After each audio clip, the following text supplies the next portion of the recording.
but very excited to be here as we make our way through the LCQ, the last chance for these teams remaining to qualify for the Season 3 championship of Octane Collegiate. They will now be able to get that information to know where to go, and on a ring like this, it's huge.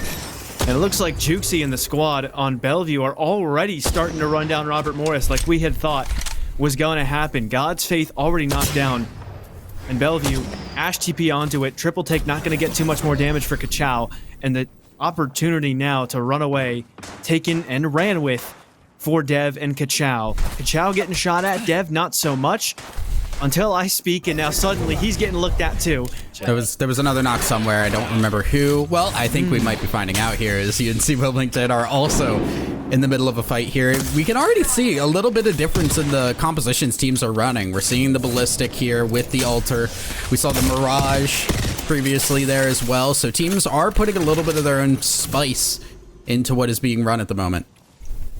Play an edge kind of comp is I think they'll have the fighting experience to run down a lot of these squads. Texas Orange, a team that's not really playing the edge so much. They've got the Newcastle Cat, and already the Ash has gone down. Hayden's going to follow right after, and it's got to be Waikai making his way out. I do think he'll at least live to see another day, but that's more kill points to Bellevue. Yeah, not looking good. Bellevue are now just kind of running over kind of what we expected from this squad as well. It was another squad that we thought could do really, really well, and they are taking advantage of the chaos. They are grabbing KP as they move around here. They've got a bit to go into this next ring as we do see Robert Morris Colonials get God's Faith back into the games, but they do have a team looking their way. Yeah, they're getting ran on from the choke, but it doesn't look like that team really wants to mess with them. It's been enough time since the respawn's gone off that they know that God's Faith is going to be back in it fully. Kachow also has to cross back to his teammates. Crypto drone to scout. It lets them know that they're pretty safe for now, and they can start to reunite together. So in spite of donating that KP to Bellevue early, things still look okay, but Kachow taken very, very low now inside of core. And Robert Morris, this poor squad just can't seem to get going. No. Colorado State as well on the wrong side of the fight. Vrimic with the last one left. It might be 1 versus 1. Wants to bait out the swing with that revive. Watson fence to try to push the play forward, or stop the play forward. It gets one caught in the fence. The R9 is clean for it.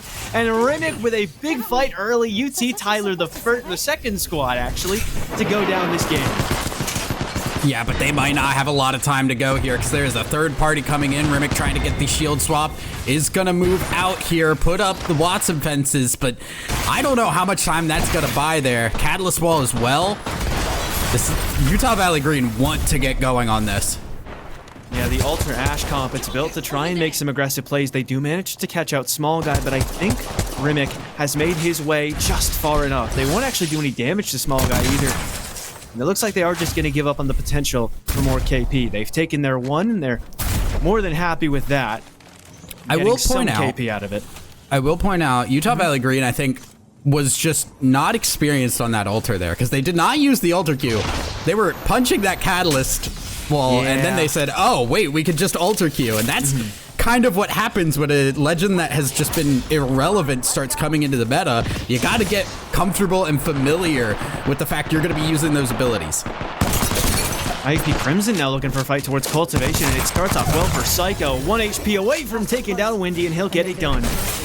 Early win in the 1v1 for Psycho, and that should be some early KP for an IUP Crimson team that we watched how their Season 3 ended, at least through the regular season before the LCQ. They were getting ran down off spawn an awful lot, and they showed a lot of potential when they weren't getting ran down, so it must be good to be the bullies, sort of, in this lobby, already starting it off strong. Dallas Comets currently not having any KP for themselves, and they are taking some damage. Nades are going to be thrown out. This is, again, far away here from where this ring is pulling. So teams are going to have to move a decent bit here. I think a lot of teams just went up to this north side expecting it to be core. UT Dallas Comets, unfortunately, getting caught in the crossfire of that. Still towards the edge. Look pretty isolated to try and take this fight against what I believe is West Virginia Wesleyan. As this ring continues to pull towards production yard, crack from Badger onto Ruby. And that could be something to capitalize on, but Utah Valley Green, yet again, not going to commit the full way through. Small Guy's actually back, taking that 1v1 against Badger inside the house, but the no-scopes on the P20s are slowly back for. Just one more HP left. Maybe one of the banners, something like that. Schmiggles will die on Utah Valley Green, so it's kind of a 1-for-1. But still, IUP Crimson look to come through and maybe wipe everyone off the face of the earth. Yeah, nades going up as well. This is not going to be an easy time for Utah Valley Green. I think they are going to have to go through this ring and hope that IUP Crimson don't want to chase this too hard. But with the ring being so close by with where this next ring is pulling, why not? IUP Crimson have the ability to, although they really don't want to take the risk here. They've already gotten some KP. They're happy to take that move into this next ring, especially when they seem to have a feeling that this ring will just continue close by where they're at. Yeah, good call to clear your backs there, because already being so close to that ring, you can set up in a corner and it continues to pull towards you. Maybe whatever Newcastle wall or whatever setup in the cliffs you're able to find. You can sit there for quite a good amount of time and not really need to worry about having to move too far, but you got to make sure that your edge is clear. So good on them to ensure that. It's UTD starting to get on the board. Bowser with a knock and a finish onto Slasher. UNCW. Well, seemed like they wanted to play some heavy edge fighting compositions, but UT Dallas bring the fight to them very early on. And although UNCW not dead yet, they've already lost one.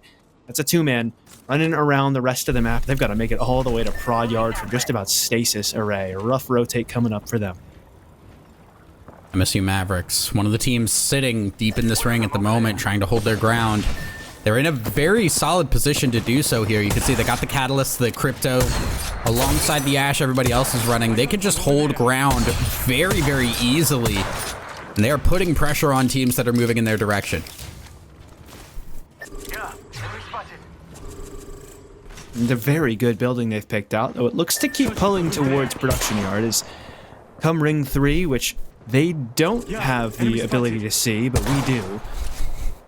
We realize that they're only really towards the edge. Newcastle squad trying to cross right in front of them, and it's Schmiggles and company from what I believe was Utah Valley Green earlier. Radioactive Poo, that's a username, has Newcastle walled all the way back to try to heal up a little bit more, but I think he's getting pushed from behind as well. Either that or his teammates are a little bit out of the name tag range.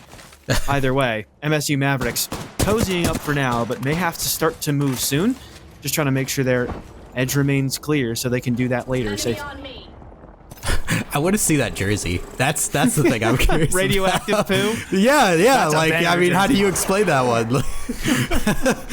UT Dallas Comets now moving in from the north end of this ring. They've found their way around, and they're able to get their own building to hold, and this one's not a bad one themselves. They're just running right up onto God's Faith again, down on the ground.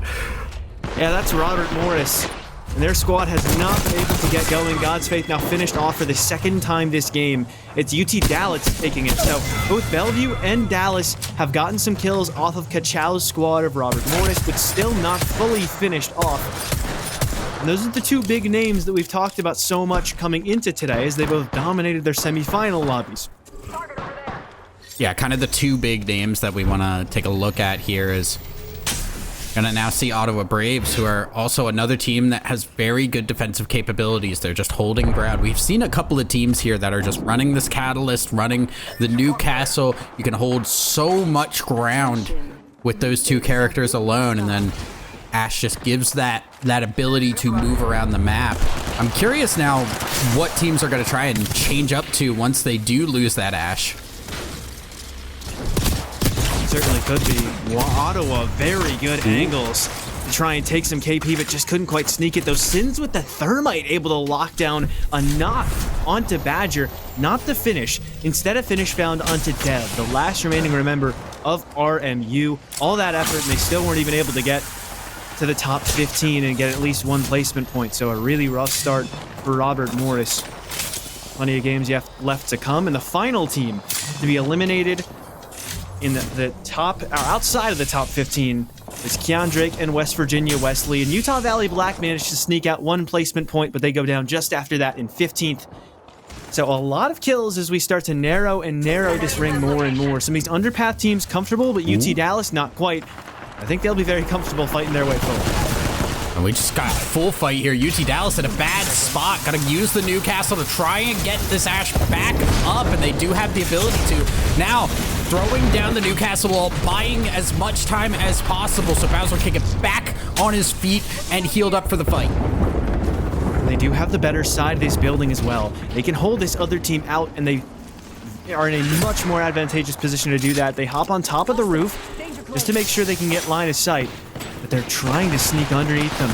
It's Judge's word, I think it is. Or no, Eclipse's word that goes down first, and then right after that, it's Yuffie to fall, Floofy next, the whole team down. UC San Diego Navy will fall, and Bellevue, a team that normally looks so confident, now tucked behind a care pack, and there's a team right behind them in UTD.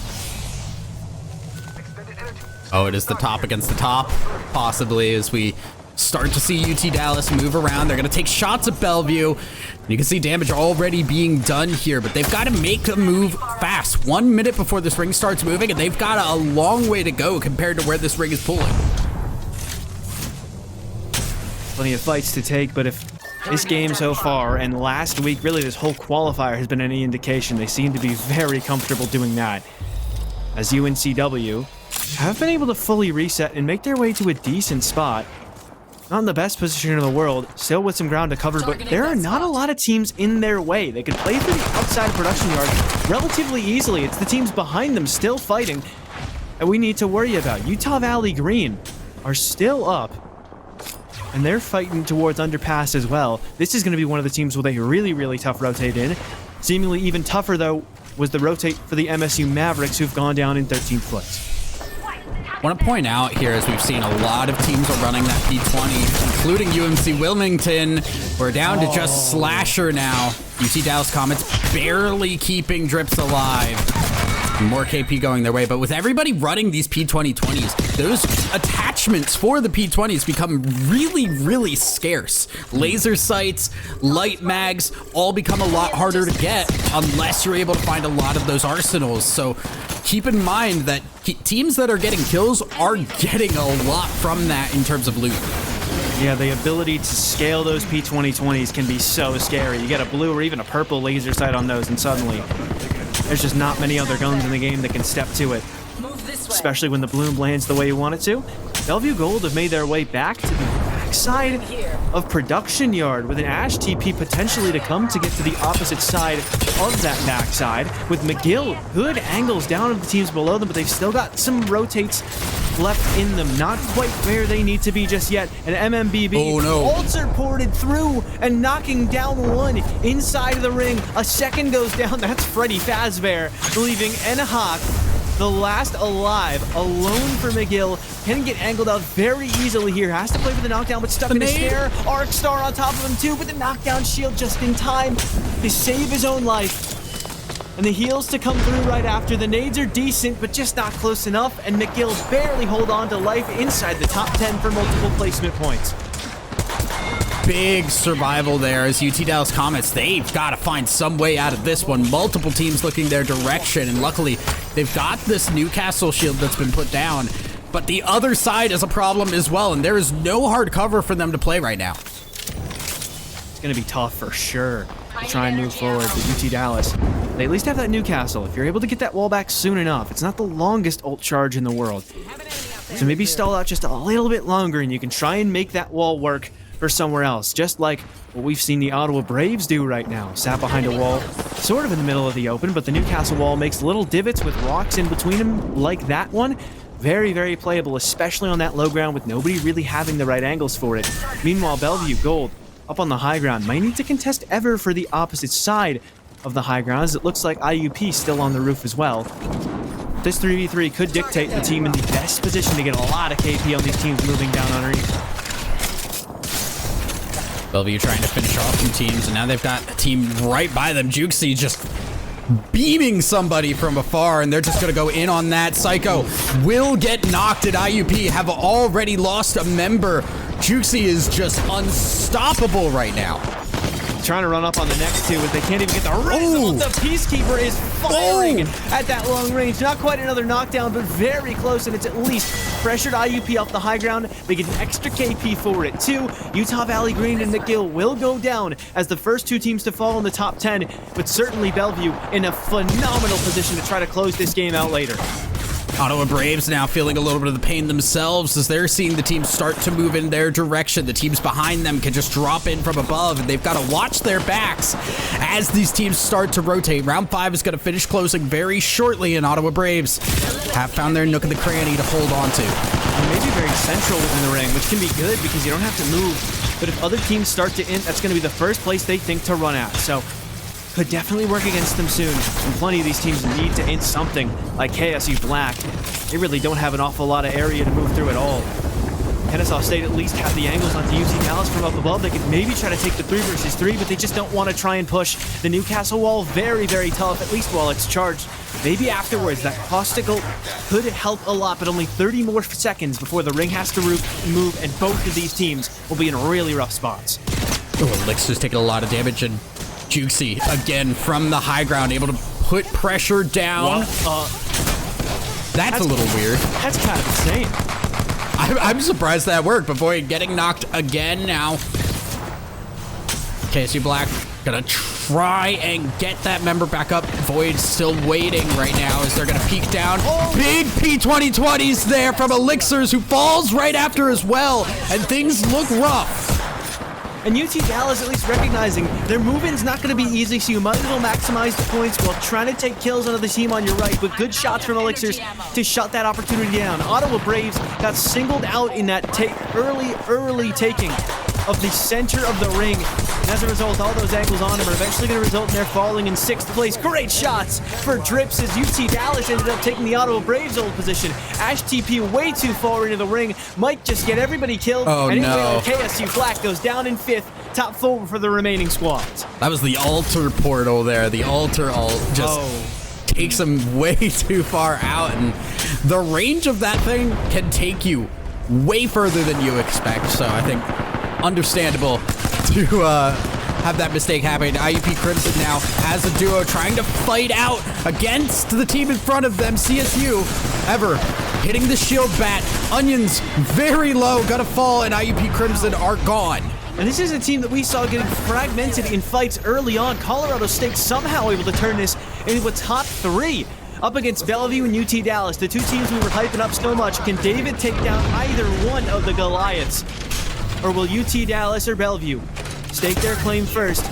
UT Dallas on the better side of this fence. It looks like they're just going to be able to sit back and wait for the other 2 squads to fight, as everything pulls to the opposite side of the fence. Catwall to try and isolate a fight for one, but Jukesy with the first knockdown as a Rimic. It looks like Colorado State third place is all they'll be able to muster, but UT Dallas are coming through very early to try to take some KP. CSU eliminated. Bellevue's up as a 3-man, but not anymore. 2, almost 1 thanks to Drip. He's been knocked down. A big kill for Bowser though. Traded out Bowser in the 1 versus 1, but he's got it just on lockdown. UT Dallas Comets make mincemeat of the first game, just like they were doing in the semifinals. Not a bad start for themselves there. They do get 23. I didn't realize they had 23 kills. Wow. Oh my goodness. 35 points right out the gate. And reminder, it's a 50-point threshold for match point here. So, but they have to take fights pretty much because the only defensive help they have is that Newcastle. Oh, big walk up for UTD. Bowser able to get a crack early on. That's some good entry damage. Not quite enough to fully push off of, but now they've almost got the knock and a gab. Newcastle wall out from Windy. And the nades in reply. Whether or not those are close to the wall could possibly mean whether or not they do any damage at all. And so far they've been landing, but not quite enough, as Windy and Gab have already made their way away from this UT Dallas roster and started to turn back around into production yard, but good damage at range. Double crack for the first one. And although Western Havoc, the first squad to fall, it looks like UT Dallas going to make sure the team coming out of production yard will be the second at least. What a knock there as Trips still firing through that catalyst wall. 1 member still up there. Can they get Gab? I'm sure they will be able to. They've just got to move up on it. I'm sure UT Dallas Comets starting off just as strong as they did. Game number 1 looking really good. And a rough start. It's only one left on UMN varsity. That's Gab 742. Last KP, but instead it's Utah Valley Green taking a fight against IUP, and Psycho already on a very low amount of health with UTD or Utah Valley Green. There we go. Running down in ballistic ult, and Schmiggles with the first kill, knocking down Psycho. Another one found. Schmubber on the corner gone. It's only one left for IUP. Yeah, it's rough goings for IUP. Kind of said before how they were a team that... no, this is a different Utah team. Oh my gosh. Oh my goodness, they're cannibalizing. Black and green. Oh no. They killed. Oh, They both got kills at the same time. That's hilarious. Yeah. Utah Valley Green though did pop that ballistic ult for that extra ability to just move up there. We're seeing MSU Mavericks now fighting as well as there is the Mirage that we have seen bits and pieces of by teams who just really like that Mirage character. Yeah, I mean it's helpful, right? You get the access to both kinds of consoles. You manage to get that support buff that we said was so helpful. The invisible reses too can facilitate a lot of revives and a lot of positions you may not have thought you could get a res off in. And the combination of two different support characters, like it's the last ALGS championship, and given that they're sat comfortably inside one building, seems like that was their goal. As Utah Valley Black hitting a ran down. Everybody but Incroc is dead, and now Incroc gone too. They tried to alter TP built back, but it just wasn't fast enough to escape Virginia Wesleyan as UTV Comics looking for more KP. Making contact with enemy. I'm just in awe of this UTD Comets team. What do you do against this? They are just running people down, and they have the raw mechanical skill to do that. Wow. They're just picking people off. It's just that simple. Viking Cap gone. UT Dallas Comets, another point in the book. And they're going to push more and more teams as we move on to try and play into the edge, or try and play into a zone play style, because if you move too fast, Utah Valley Green, though, not afraid to play on the edge for now, as they're all the way in towards cultivation, getting some console in. Oh, wait a minute. Oh. There's an opponent in front of them, and Badger losing HP, but there is Radioactive Poo to go in and clean that one up.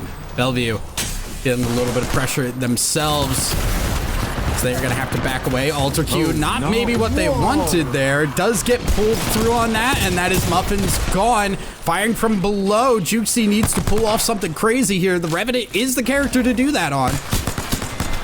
What an alter kidnap from Dean P.S. He knows that there's a player tucked towards the opposite side of the door, so he chucks an alter portal at it, gets them through the door, or at least back through the portal, pretty much through the door, and does some extra damage to finish off that kill. Now more damage being dealt as Dean sits in the corner trying to medkit both of his teammates, doing a lot of damage. And Virginia Wesleyan, that team that landed a hazmat tunnel, this is a very good rotate for them, and they are taking very solid fights.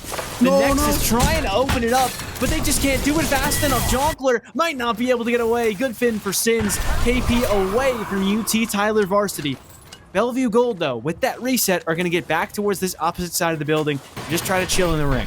Utah Valley Green starting to make their way forward from the edge to take some fights towards Terraformer. They found a leg of this Terraformer building, but they do want to try and catch the res off as Jonkler falls from the sky. Only a little damage dealt, but he's just ahead of them. The alter portal back, though, for Jonkler. The instant he hits the ground is going to keep that Newcastle alive. A full reset, and how's that for being a little bit more proactive about your porting? Yeah, that's exactly what you want, and that's exactly why a lot of teams are using this altar in every circumstance. Even if there aren't a lot of walls, that port is such a long range, you can just get out of a fight very, very easily, and it takes you far enough away, you have more than enough time to reset as well. Bellevue Gold, I don't have a lot of space here. Two players towards the choke point, with one also still trying to anchor down on the north side of the conjoined buildings.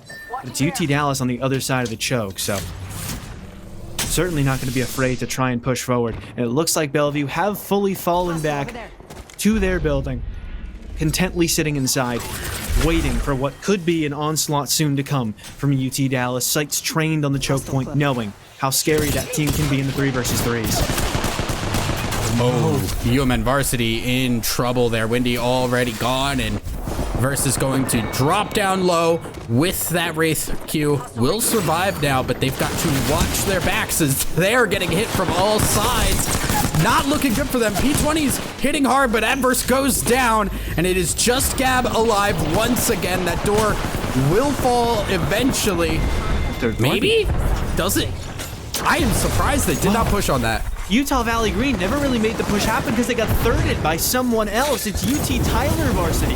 Now I'm going to take the altar port back, and there's the strength of the altar you were talking about. As long as there's nobody camping that port out, they will be able to get a full reset off, and Gab and Adverse are still alive on the low ground. Here comes Colorado State Rams, looking to maybe make a play off of it. It'll be a 2 versus 3 with the 2 players below not even having enough ranges, it would seem, to heal themselves back up. And they're going to start to go for the play to at least secure some KP and clear their edge out. Good kill for the P20s. Trade found by Gab, but it's just not enough as UMN Varsity, the best they can muster, was a 13th place with maybe a kill or 2 along the way. And UT Tyler in a pretty solid spot to move their way forward. They've got to get going, though, after that win. Colorado State are very much out of position. They're gonna have to make a move to this next ring. Should be okay, but there is UTT in front of them that is going to make things difficult. Again, once again, looking at Jukesy and company just sitting in that building, the ring's still going their direction. They have a really good opportunity to hold this until the game ends, but they do have UTD Comets coming in their vicinity. Go that way. Just holding out the choke point. UTD Comets, they make sure their backside is full clear. They recognize that they can, in that next ring, still sit on this height, just on the other end of the choke, so they will do just that. Heavy damage dealt to Bowser, though, so we'll have to tuck just behind the box and bat back to full shield, and then eventually back up to full HP on top of that. UT Tyler up on that height. Not a lot of kills in too long, as a lot of these teams towards the edge already got wiped out. Good to see so many teams taking so much initiative to clear their own edge and make sure that they'll be safe to rotate forward and take the spot they want. UTT realizing the situation that they are in, this ring going much more north, and the question really does become, how do you get there safely? It's very, very large open ground in between them and their way over to the ring. Colorado State plinking away with that triple take, buying themselves some space right now, as they are in a very similar position. And Colorado State have such a hard rotate. Not an awful lot to work with. Maybe an evac tower might be necessary, because at this point, trying to do all of that on foot with a team directly ahead of you might just be a little bit too much to ask from Colorado State. Never mind. 2 strokes on the Crypto moving into game number 2 for MSU Mavericks. First time we've been able to catch up with them. A character that's very meta towards the highest levels of comp, but kind of one you need to know how to play really, really well. Otherwise, you're just going to leave your teammates in a 2 versus 3. Yeah, that's the big thing, is Crypto has a lot of power, but he does not play like any other character in the game, and that can cause you some problems. Are seeing MSU Mavericks try to take this fight right now. Good entry damage, but they can't confirm anything. Good shots down towards the low ground, but they recognize that all these other sight lines are going to be a problem. So Gravity opts to try and catwall off everybody else. Then they opt to fall back, but the ring's moving forward. So surely they're going to have to try and take that back. CSU Rams with a Valkyrie to maybe try and contest somewhere on the buildings themselves. They want to go towards the choke point. Last we saw, that's where UTD were. Navy's but there. they're on the other side of the rock from Navy. And there's another team still towards Hazmat Tunnel. They can't stay here. They've got to take this 3 versus 3. Oh, no. This is what can happen with these Valkults if you're not aware of where teams are. You just go into a spot and hope you have the ability to get there. Now, Colorado State Rams don't have anything to play off of. And they're just going to die for it. Good angles for everybody else in the lobby, as Kennesaw State Black might barely get in a good spot in the ring. Missed shots with the Peacekeeper going to be crucial for Elixirs. Can't quite get the wipe. They do get another knockdown, but it wasn't the last alive in the squad. So instead, Robert Morris Colonials with 4 kills on Deb, the kill leader up to this point, will take some good kills onto Kennesaw State Black, and UT Tyler Varsity tucked just underneath the cliffside behind a Newcastle wall to jump up with the Eva to try and get more kills, but it's RJ from the Ottawa Braves to shut him down. It's got to be square for UT Tyler, but he's shut down from way far out. Ottawa Braves pick up all 3, and they clear that side of the map completely, but get knocked down right after. And honestly, a rough end there for Tyler, because that was a team that we saw doing really well, just couldn't get themselves later into this game do go out much earlier in terms of placement points than you would like to see. So we're now going to look at Bellevue Gold, who have been holding ground in this building for a long time, and they're going to make their way on top of another to hold on to space and see if they can get this win. Top 2 teams from last game seemingly fighting over this. UT Dallas, the team to keep an eye on, as they may hit match point threshold after just 2 games. If they can get enough points out of this one, they've already locked in, from what I can see, at least 4 points on the kills and then 2 on the placement. They're going to make it more with the frags on the Floofy and everyone at a UC San Diego that was at least left alive. At least 6 KP locked in for UT Dallas. They need 15 points on the game to get to match point. Right now, UT Dallas trying to move up here. They've already lost Drips, but the P20s are singing from Jexel. Last member does go down. Bellevue Gold gone, and now UT Dallas in prime position here. No third party either, and so they can just sit on that house. They can fully reset and get set up to maybe sneak their way to the top 5, get a really good game out of this, and lock themselves into that match point threshold already, as the team on the other side of that conjoined house is getting absolutely eaten alive. MSU Mavericks now with the reset inside. They're going to have to make their way out just barely, maybe sneak into the small side of the house, but actually the corner's still in, so they want to just take the safe spot where they can find it, and wise of them to do so, as this top 5 not going to be easy, so you want to take a little bit of extra time to reset and make sure with that crypto drone that the spot you want to move to is free. UNC Wilmington stuck as a duo here, not in a horrible position. Nobody's really looking their way. It is these teams up near the building that you have to keep an eye on. UT Dallas Comets going for their rotate, and maybe not in the best position because Bowser is already getting shot at from multiple directions. P20's not enough. Will take the port back. And UT Dallas Comets going to have to find another way into the zone. Got plenty of options. Worst case, you got to take a fight. And with shots like that from Drips, I don't even know if that is the worst case. Lock in more KP, why don't you? It's a two-player squad. Just a duo on that left side. And so, wisely, they're going to decide to try and push it. Made out, might get blocked by the rampart walls, but as they start to move up, very good opportunities as those rampart walls break. Great Eva A shots, knocking down God's Faith. 1 left, I think it's Dev up. Still for RMU, but UNC Wilmington soon to be cleared out. It's 1 rat for Robert Morris, and then now that that's gone, it's 3 squads left.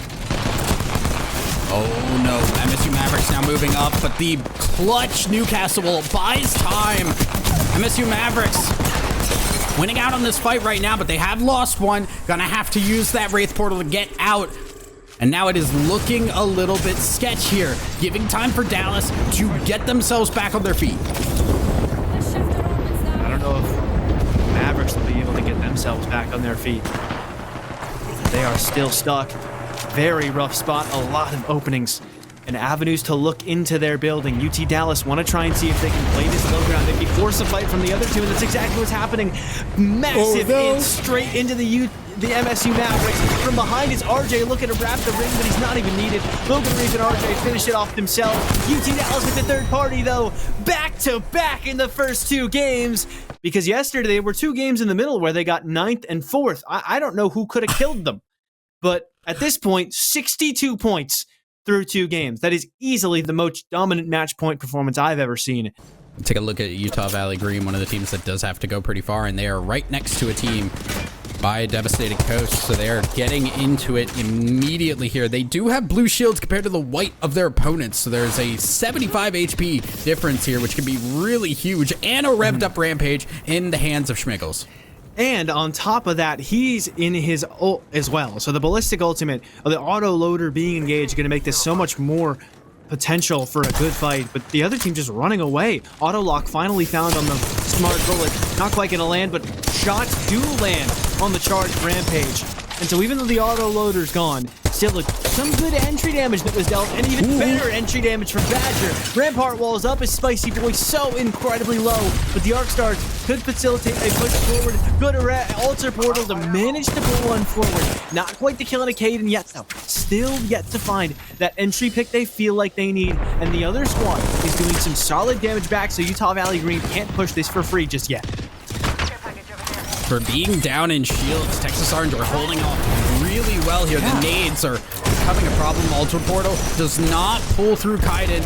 There is the minigun trying to buy space here as Waikai reloading, but there goes Spicy Boy, and that might be the opportunity needed because there is one down actually in response. They get their member back up. Spicy Boy, no support, so no healing. Utah Valley Green need to end this fast. They really do, but they took exactly the fight a Rampart wants. They chose to fight a Rampart down a very thin, narrow hallway, and I can't think of somewhere where Sheila could be happier. So the wrong side of that fight for Utah Valley Green at the start. Texas Orange starting to make the play forward and maybe take some space. There's still one around the corner, though, and Sheila's going to try to sing as the altar's spotted just around the corner. They do make their way back, but it's maybe not for long as the altar portal does lock it in. Everybody gets home safe, but UT Orange not quite giving up on this fight just yet. It is a full reset now, and where we saw Utah Valley Green on the offensive in control of this fight, it feels like they've lost that. They've been pushed back. This fight has been going for a long time. Utah Valley Green do have that Rampage auto-loaded again, but there is a lot of damage going down on Radioactive Poo. Big damage to Newcastle, though, so opportunity to tuck back behind the Q if you still got it. Maybe get some heals back up. Q is still out, but in a really awkward spot. Yeah, it'll get there eventually. Hey, Comets, how's it going? Yeah, we're on board with the Comets now because that fight seemingly just wouldn't end. In the meantime, two other players have died, but now it's finally coming to a conclusion. Utah Valley Green have lost one more, and now it's Radioactive Poo looking for the last member of the squad. Oh no! Actually, it looks like there's a third. Or it's not quite. There were actually two players still left alive on Texas Orange. So Utah Valley Green get that aggressive, all of that, just to lose. And Dev Coast belongs to Spicy Boy and UT Orange. Really feel like they need to win. They want to go to being early. And it seems like a pretty solid spot. Only a few buildings here as well. So even though it looks like MSU Mavericks not having the best time right now, it's still better than being a team on the outside looking in, especially if it pulls toward the south side away from Cedo Station towards maybe the Armory. Could be a really good pull for the MSU Mavericks, and well, they didn't have an awful lot else to pick from as Gravity, a 175 headshot with the charge rifle. Kidnap, not even a kidnap attempt. Instead, that's just his teammate's Wraith, but for a moment it looked like he scared him just a tad. And just still, safe to win the joyrides, you know? Yeah, having some Gotta fun. have a little bit of fun in a... Get your teammate's heart pumping, come on. Yeah, gets it still. I do think it's funny that Viking Cap is one of the players that we do know loves this charge rifle. Getting headshot by the charge rifle is a funny concept to me. So San Jose State Blue will be hanging out here and see. Nekosu is also rocking that charge rifle and putting down damage. Schwab does need to be a little careful, a little bit away from the team, and there is third-party potential here. Potential for sure, but still not an awful lot. Ring seems to be pulling a little bit more north, though, perhaps towards Mill and the height of the hill separating Bean and Cedo Station. So, UT Dallas is the team that is just around the corner from Godrock, could easily take this position and then make a lot happen with it. They're sneaking up on Jonkler, though. Good crack onto the first, and Bowser now thinks he has the opportunity. The Octane pushes forward, the Eva out, and he does manage the kill. Low HP, but still good damage on the entry, and then he ducks back away to reset the fight. Gets the heal back up just a little bit. Jonkler will be finished off, and UT Tyler Varsity in trouble there. Disoriented also falls as UT Dallas Comets is going to go up, grab that finish, and now they have control of this high ground.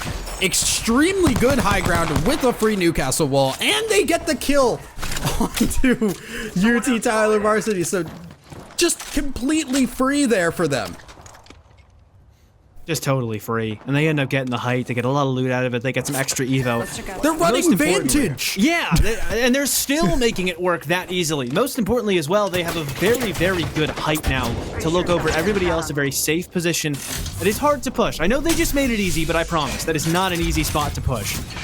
So with that Vantage sniper out, and the sniper's mark ability, it'll be so easy to just sit up on that high ground, get a lot of poke in. They will almost certainly be at purple when the time comes to make another play. And so, a team that is normally so good at running around the edge and taking some KP, this time has minimized their KP early, but they've maximized their endgame potential with a big spot on the God Rock.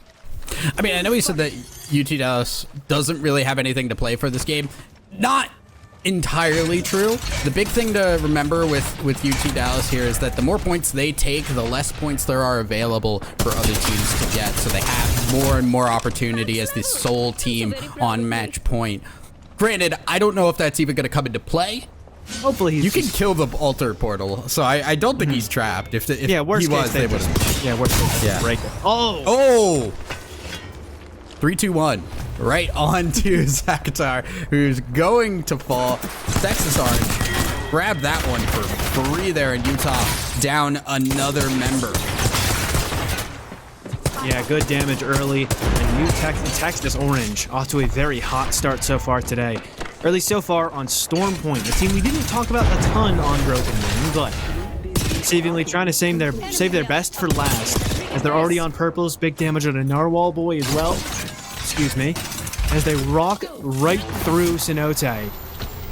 Other teams realizing that even though there were already 2 squads here, UT Orange want to get rid of them and make it just the one squad in Cenote Cave, as UMN Varsity able to push forward.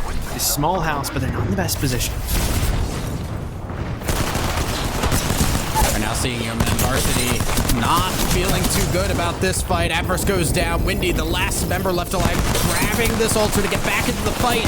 Trying to hit, but P20 is not good enough, and UMN Varsity falls. And then another team after that with Elixirs and Kennesaw State. Oh, no. Rocking up on the same house too. It is a 3-way fight for this one house.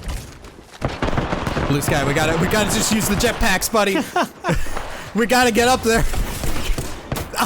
What? No, they Why can't did he even. cancel? Oh no! Kennesaw State Black, they're pushing through now. They've just got to take this fight, and they're going to go inside. They don't know health is low up there, so they're not pushing the fight. Massive shots from Blue Sky. Doing a little bit here, but not enough. Has to reload. The scout hip fire, not good enough.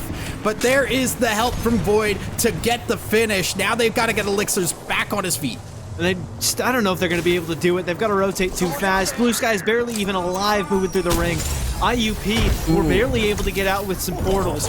And Colorado State Rams will end up dying on the wrong end of UTD, who have got this God Rock and are looking to win game number 3. Mind you, they cannot close today out here. Even if they win this game, we keep going into game number 4. IUP Crimson gone on the edge. Kennesaw State Black fell to the same fate in around the same spot. And this ring rolls all the way up to the top of the hill with only one team even really close. That's Goblin, Lock Sanity, and Soru in a pretty good spot. Yeah, this is now Move that way, mates. very, very weird. It's a very awkward pull, because now you're looking at teams like Western Havoc, who are in where the ring's going, but what cover is there to play here? They have the Watson, which does help a lot on these hills. You can cover a lot of space with that, but it's not a lot of hard cover. Meanwhile, everybody else on that western side, they've got good cover. Now they got to move. And this is not a ring that's really open to a ton of teams. Can possibly favor some of those better fighting squads who are able to fight their way into some open space. And who's better at fighting today than UT Dallas? Bowser almost kills one with the bow check, doing more damage to the rampart wall placed down by Robert Morris. But it's still going to be such a hard rotate with Dev stuck in a corner. They're at least going to gatekeep the team behind them, but instead want to turn their focus toward the next ring, see if they can get a little bit closer before then turning back around. If they avoid that bang ult to maybe re-look for some more fights. Bad guys, let's do this. UT the Comets. and Bellevue Gold on this side of the ring. And Bellevue Gold, they've got to do something here. They cannot hang out here very much longer. The attempt to try to walk it forward. Bellevue Gold. Another team just nearby poured it out in front of him, and then that kind of gave him an idea. Maybe we should go for the port too. Maybe we could walk up on something and maybe go for a little bit of a third party. They find a portal, but they find nobody there on the other end of it. A horror story, perhaps foreboding of bad things to come if they choose to take the fight. San Jose State Blue need to move forward. They can't get the res off. They can't get anywhere because they're getting held out by the team on the H building. It's just death. Viking cap gone and only one left on SJSU Blue. It'll likely be 8 teams remaining, but it's actually not SJSU Blue who fall next. Instead, it's UT Orange, leaving us with 8 squads left. Nkosu just around the corner, but Lawless missed him. And so instead, they don't realize he's right there. They do get the kill, though. 7 now, 6 teams alive into this next ring. Only 5 with Bellevue gone. And UTD Comets again just putting pressure down. RMU up there. The bow hitting. Bowser, though, getting shot from the other side. Needs to find some cover. Will be able to hit a shield bat now and stay alive. But there goes Drips, and that is not the person you want to go down. Not at all. Drips with that rev, so much engage ability. Instead, they've got to sit on the back foot now. Maybe go for a res, but they just couldn't facilitate it. And so Drips has been finished off. The only team not at full squads is UT Dallas. He ducks underneath the kidnap, though. And that is what the Pro League experience from Bowser will get you to do. Creative solutions in dire situations, but they still need to work their way through this endgame as just 2 players. Kraber in the hands of RJ right now. Looking, sneaking, trying to find an angle. If RJ can find this might be the go button. Charge rifle pressure from Sins also opening up opportunities here. Dallas Comets are gone, though. That's the team who won the first 2 games. And so they won't at least sweep today. Best they could get is a 5th place. The Ottawa Braves in a good spot over the hill, but they just don't quite have the ability to move forward. Just ahead of them, it's a downward slope. Everyone's going to be able to see this team, so they might need to 3v3 the squad across the way. But between a Kraber and Blue Armors on the other side, it might be an easy-to-win fight against Western Havoc. RJ just needs one good shot here. We're seeing the heals come through, and honestly, they may just want to push. I think they should have pushed earlier when they had the more damage done. They've been taking their time with this fight, and that might cost them. Gonna peek over the top here. Can't get the headshot onto Sora. RJ peeking around the sides. Might need to get back to the team here, and they just gotta go for something. They need to make a play somewhere, you're absolutely right, because Western Havoc just aren't doing anything. It's holding them up for just a little bit longer, and the Kraber shots aren't providing the entry they need, but they say they don't need it. They're gonna just go off the fusel and try to make a play forward to the team stuck behind the rocks. You can see only red in the health bars on the Western Havoc side. They pop the Newcastle Q to possibly take the fight, but the Havoc continue to run away. Kill point found for Ottawa Braves, but now they're stuck in a corner, and they still haven't cleared that team off the map just yet. Ottawa Braves covering their backsides here as Colonials, as the duo, still holding high ground here. 40 seconds before this final ring starts to close. Kachow losing HP, stays up as Dev grabs the knock onto Incroc. RMU still up, but they don't even have any heals here. That's the last shield bat for Dev. And now can't even get it off. Gonna get hit from both sides. There's the Wraith Portal. Walks right into another team, and RMU are out. Western Havoc gets the res. It's a 3 versus 3 versus 3 with Sora still on Blues. Utah Valley stuck in between, and RJ and company just running straight up on it. Western Havoc do get a knockdown though into the 3 versus 3. So Logan Reap gone. It's got to be RJ and Sins to win the 3v3 up against Western Havoc. And they've got Sora on purple now as well. They catch one with the bamboozle. Locks in. No. Keeps shooting the Mirage. He almost gets the kill on RJ on height though. So they're both low. And it's still man advantage to one side. The Ottawa Braves in such a rough spot. They lose Sins as well. 1 versus 3 for RJ. Otherwise, they don't quite get the win through. Ottawa Braves, the second place team right now. Still 40 points off UT Dallas, and I don't think they'll get as close as they can. The Mirages can try and distract. The P-20s are flacking, but they just can't land. The Bloom not on his side. Western Havoc. Broken Moon at the start, for anybody who didn't see for those first 2 games. They're still vastly ahead of everyone else on the leaderboard as well, with 71 points so far. Ottawa Braves, though. But they do got to close it out. They do got to be able to hold out. And we've seen Comets kind of play aggressively. How do they play when they don't have to move around the map as much? Utah Valley Green starting to make their way forward. They can fight on Dev Coast. Last time we saw this happen, it did not go so well. They fought a rampart in pretty much a narrow alleyway, so they want to try and take the fight earlier. They're taking it to more towards this open area of Dev Coast on the north side. And Utah Valley Green, things didn't go well for them last time, so you can already see they're a little bit more hesitant, but they know they need the kills. When a team is on 71 points after only 3 games of Apex, everybody else knows that that is a wake-up call to try to get serious, but Texas Orange are confident, and they've already got some opening damage, it looks like, on the Schmiggles. Texas Orange did get a very good fight in this last match. Held off for a long time and was able to turn it around. Very close still, but now they're on the aggressive, and this is going out very well for them. Texas Orange already getting a knock, fighting onto that Newcastle, trying to get that last kill there. 1 member left. It's tucked in. And are they going to finish him off? Schmiggles up on the rock. R9's not able to land, and they might just go for the res. Yeah, they've got plenty of time, plenty of space to get some fins if they want it, but instead, the Arc Star does the trick from Caden. And again, it's UT Orange getting challenged in their own POI and then swiftly dispatching of that challenge right thereafter. 2 games in a row, we've seen Utah Valley Green die incredibly early.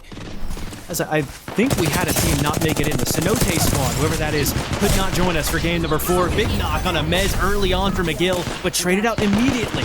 Smoke and a res being popped right thereafter, and the invis res attempted by Mirage, but a nade on top of them going to make that very, very tough. And so that fight in Jurassic is going to have to be prolonged a little bit as the Alter TP taken back and the reset taken happily by both squads. And that is the power of Alter. Get yourself out of a bad situation and reset. Get way away from them. You can see there's no way to just follow that up. If you can get back to the Alter TP, their whole team can follow and you can get a res. As Freddy Fazbear and the guys have been having a rough day. So they want to get some KP here over in Jurassic. Gravity already down for the MSC Mavericks though, and they're getting ran at too. EMP popped. Actually, no, that's two strokes own EMP. How did Rampart die out there? I'm guessing it was the car, but something went horribly wrong on the rotate early for the MSC Mavericks. Fortunately, running that crypto makes it so easy to pop some reses. As a crack onto the Mirage, still UMN looking to take a fight here. They've been having a really rough day, and like we said at the start of the show, they need a second place at least to make it to the finals. Right now, sitting in Jurassic, this fight's been going for a while now, and I don't think these teams want to stick around here for too long. Too much possibility of third party, as a Jurassic doesn't have a lot of great exits, especially if you're not running something like the Valk that can just go over these walls. You got 4 exit entry points to go through. That could get very sketchy as more teams show up. Robert Morris, Colonial team has been having a pretty solid day so far, trying to make it even better. And God's Faith with big kills, doing God's work with the Sheila. Robert Morris, another early wipe. There's another team nearby, though, and another squad a little bit nearby. That's the UT Dallas Comets, who rotated away from the ring instead of just heading right towards it. Bellevue, though, with a big knockdown. A team we expected to be neck and neck with UTD, having a quiet game so far, but they want to lock in now that everything could really be on the line with that fin onto God's Faith. Let's relocate here. Bellevue Gold now. Gonna have to move forward. One of the teams that we really did want to see pop off today. They've been behind the 8 ball today, in 3rd place overall, even behind Ottawa. They need to get going, and they need to get going now, because everybody's obviously got their eyes on the Comets right now, but you've got to just take that and say, hopefully they go out, let's get as many points as possible, and make ourselves a threat as well. Nice damage on a Kachow. Already massive damage with the crack. He's down to just 1. You can't really make any aggressive plays, and there's no crafter nearby, so not looking good. Oh no, Dev getting knocked out of the Trident. Not a good look, and Western Havoc getting that extra KP. Yeah, more locked in for Western Havoc, who just had a very good game. A very convincing, solid win. The first team to win other than UT Dallas so far today. It wasn't a massive KP win, they only got 5. But getting that on the board gets it closer and closer to maybe locking in that second point. It feels like a race for second or a race for the first team to win a game on match point that isn't UT Dallas, but they're so far ahead that you gotta feel like they're in such a good spot. As speaking of, UT Dallas, very far out. I mentioned it a little earlier, but they've neg rotated away from down beast, away from where the ring is pulling, instead towards launch site, perhaps to get that later ring console info, and then Valk ult off of that to see what really the god spot is, and it looks to keep pulling towards that no-name just behind Mills near down beast. All three of those buildings are already occupied, so it'll be tough to see what UT Dallas try to do moving forward. Ottawa Braves out in the open here in this ring, but not with a place to call home at the moment. Friendly looking at UMC Wilmington with the rampage in hand. C3 Freaky looking, trying to put pressure down. They are another team that has that ultra port up in a bad situation, and they have the high ground to be able to just fire down from here. Ring will be going to their west, so they can't stay here for too long. This is a rare case of a team that's pretty much been able to run their comp all day. They ran a game one comp that was very similar to this, albeit I think they had the Ash in instead. But Everybody the ballistic, had the Ash in. Yeah, well, yeah, exactly. Oh, they had an Ash game one. Oh, I found a fork in my kitchen today too. That's crazy. But they are able to swap to just the Bang, but the Ultra Ballistic hasn't been taken away from them. So they're going to be very familiar with how to take a lot of these fights. Now going to be moving into the ring. It's kind of free for them. Nobody's really pressuring them. And they're going to just fly for it. They land. I don't think they've got a building out there. They're still trying to run for something. Bellevue has good angles on this, but instead they're getting distracted by a team just on the left side. So UT Dallas will be able to rotate to where they wanted to get to. I think they landed just on the south end of Down Beast, just near Bellevue. Bellevue not able to do anything about it. And I do think they've made their way inside of those buildings just south of Down Beast. On the south end of the POI, rather. As Jukesy with a good kill on a Kachow, Robert Morris finally finished off. It was a devastating nightmare of a game for them. And Bellevue looking for more KP as a nice charge rifle shot lands onto Dean PS. And they can chill here. They can just fire freely, because that is a team that pretty much has to go out that way. And they don't have, Bellevue don't have to move. They can just sit there and keep firing. Although there is Dallas underneath looking for the fight. I think if they take out Bellevue, that's one of their strongest competitors out of the game. Another team high up in that top five. Let's check that place out. Another team on height as well. Another team towards Down Beast. As UT Dallas themselves, definitely not on the height, but they are still in this next ring. But they're actually looking for the fight. It is so isolated here. You're exactly right. If UT Dallas can get some of these kills early, that is a massive threat gone. Oh, no. We've switched over, and there's a Bangalore in the middle of the ring for Bellevue. I don't know about you, but I think that's a sign that something's gone horribly wrong. And they're getting the red shields as well. UT Dallas are just feeling fine right now. It's very much looking like we could just have a 4-game and done. And it's pulling towards the south end of Down Beast too, so if they're able to win the fight in Down Beast, I don't know if anybody else can do anything about this UT Dallas roster. IUP Crimson and Cedo are looking for some KP though, because blissfully unaware of how successful the game's been for UT Dallas, they want their high KP win, and they want it now. Big one play forever, and he's gonna go for more. Almost lands the no-scopes on a one. His teammate follows up for the kill, but it's 2 kills found onto them as well. They need that Newcastle res. They need it soon. Onion's back into the picture, but the shield out, not enough. Psycho lives on barely any health, and I don't think the res is in quite yet, so the full reset comes through for IUP Crimson. Psycho just holding out there, staying up for the team, and that will be the reset.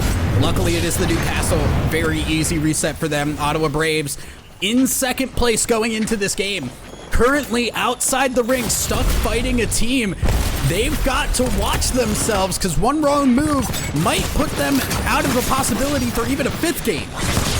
Nades towards the bottom of the staircase, hoping that he'll catch someone off guard, but these altar portals making it so hard. Tread carefully on that first floor, because one wrong move and you're on the second floor surrounded by P20s and a red armor Bangalore on Utah Valley Black. They're still safe here for now. but the ring continues to pull away from them. And the rotate after that going to be so tough. They've surely got to play for a little bit of KP. They want to look for it towards Mill, but instead it's on the bridge where they might be able to get a third. As IUP, the winners of the Cedo fight, are trying to take a fight down below onto Ottawa Braves. They end up falling off pretty quick as Onions gets knocked down. Here comes Utah Valley Black showing their face, but a little bit of an unlucky mag for Lawless. With the bloom on the P20s, it's going to mean he opts to fall back, and his team with him will not try and take the third party because it was such a clean fight for Sins and company. Yeah, you don't want to take it right now. Utah Valley Black just content hanging out here at the moment. They've got their altar port ready as well. Gonna try and go for the kidnap. Not gonna land it, but there is damage being done. Logan Reap is still low HP, does get the med kit off, and now Utah Valley Black, they're kind of the gatekeepers right now. They've got to make a rotate too, though, because it's 4 teams towards Mill. Texas Orange are going to die. They tried their hardest to take down UT Dallas, but it couldn't work, and now only 3 teams towards Mill, as UM and Varsity have not been able to catch a break today. UT Dallas, Newcastle all out. They're getting third, but they're dealing with it just fine. It's UNCW in, and it's UNCW down, but Bowser down right after. The ultra portal behind. Big kill for Exotic. It's got to be Jexel in the 1 versus 2, but it's not enough. C3 Freaky, the GOAT, keeps us alive, and we will need to see E-District today to decide who's going to the championship. Honestly, wasn't sure how that was gonna go. It's hard to count out UT Dallas until they're fully out, but now we know. Game 5 still on the board here, and I think everybody took a big sigh of relief seeing that name in the kill feed. Now Bellevue Gold, Ottawa Braves, there's 2 teams that are right close by to a match point threshold, have their opportunity in this game to be another team that can walk home winners today. That would be insane to see someone else hit match point threshold after that. And this felt like maybe UT Dallas's best game. They got a great spot in ring. They were one of the only teams in a good position.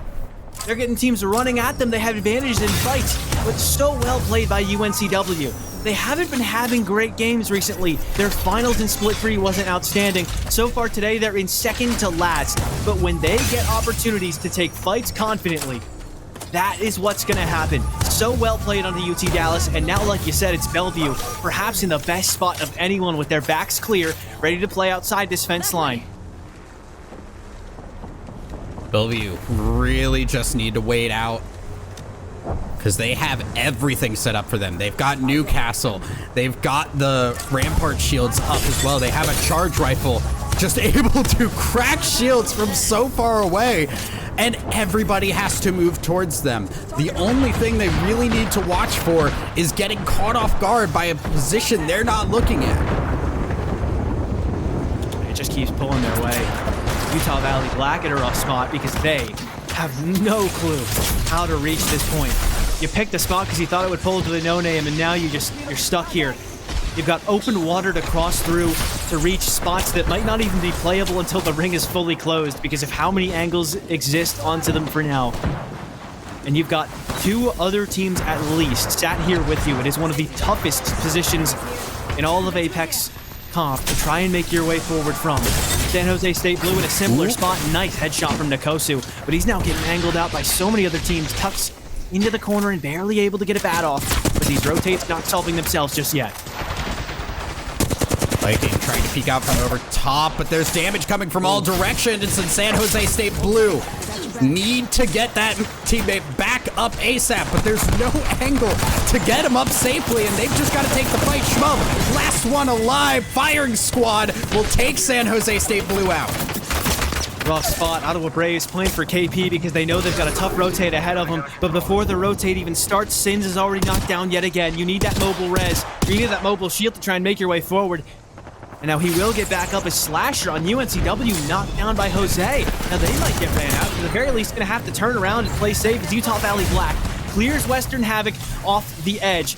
Was a big win last game, but it won't be a win for him in this one.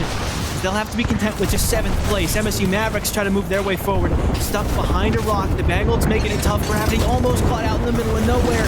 Pops to the Rampart wall, though, to keep himself safe from the missiles and keep himself alive as the ring keeps closing. MSU Mavericks realizing there is a team in front of them and they have very little cover to work with. Team behind them as well, they'll have to watch their backs. Bellevue still holding out here. Not a care in the world at the moment as everybody else is fighting in the open. Utah Valley Black not looking great at the moment. MSU Mavericks get some kills out of it at least, but they're not looking too much better. The ring continues to close, but it's stopped right behind Gravity. So if he's able to just get some space, it might be okay. The Sheila can work. It's only Sins, but he's gone. The Ottawa Braves looking for a little bit more as Logan Reef got a kill elsewhere. RJ manages to get almost to a kill before he dies. He does secure that frag. Virginia Wesleyan and MSU Mavericks gone at the same time. If the res is found onto Sins, it's a 3v3v3 in ring number 6. And two of our top teams here in Bellevue Gold and Ottawa still up here.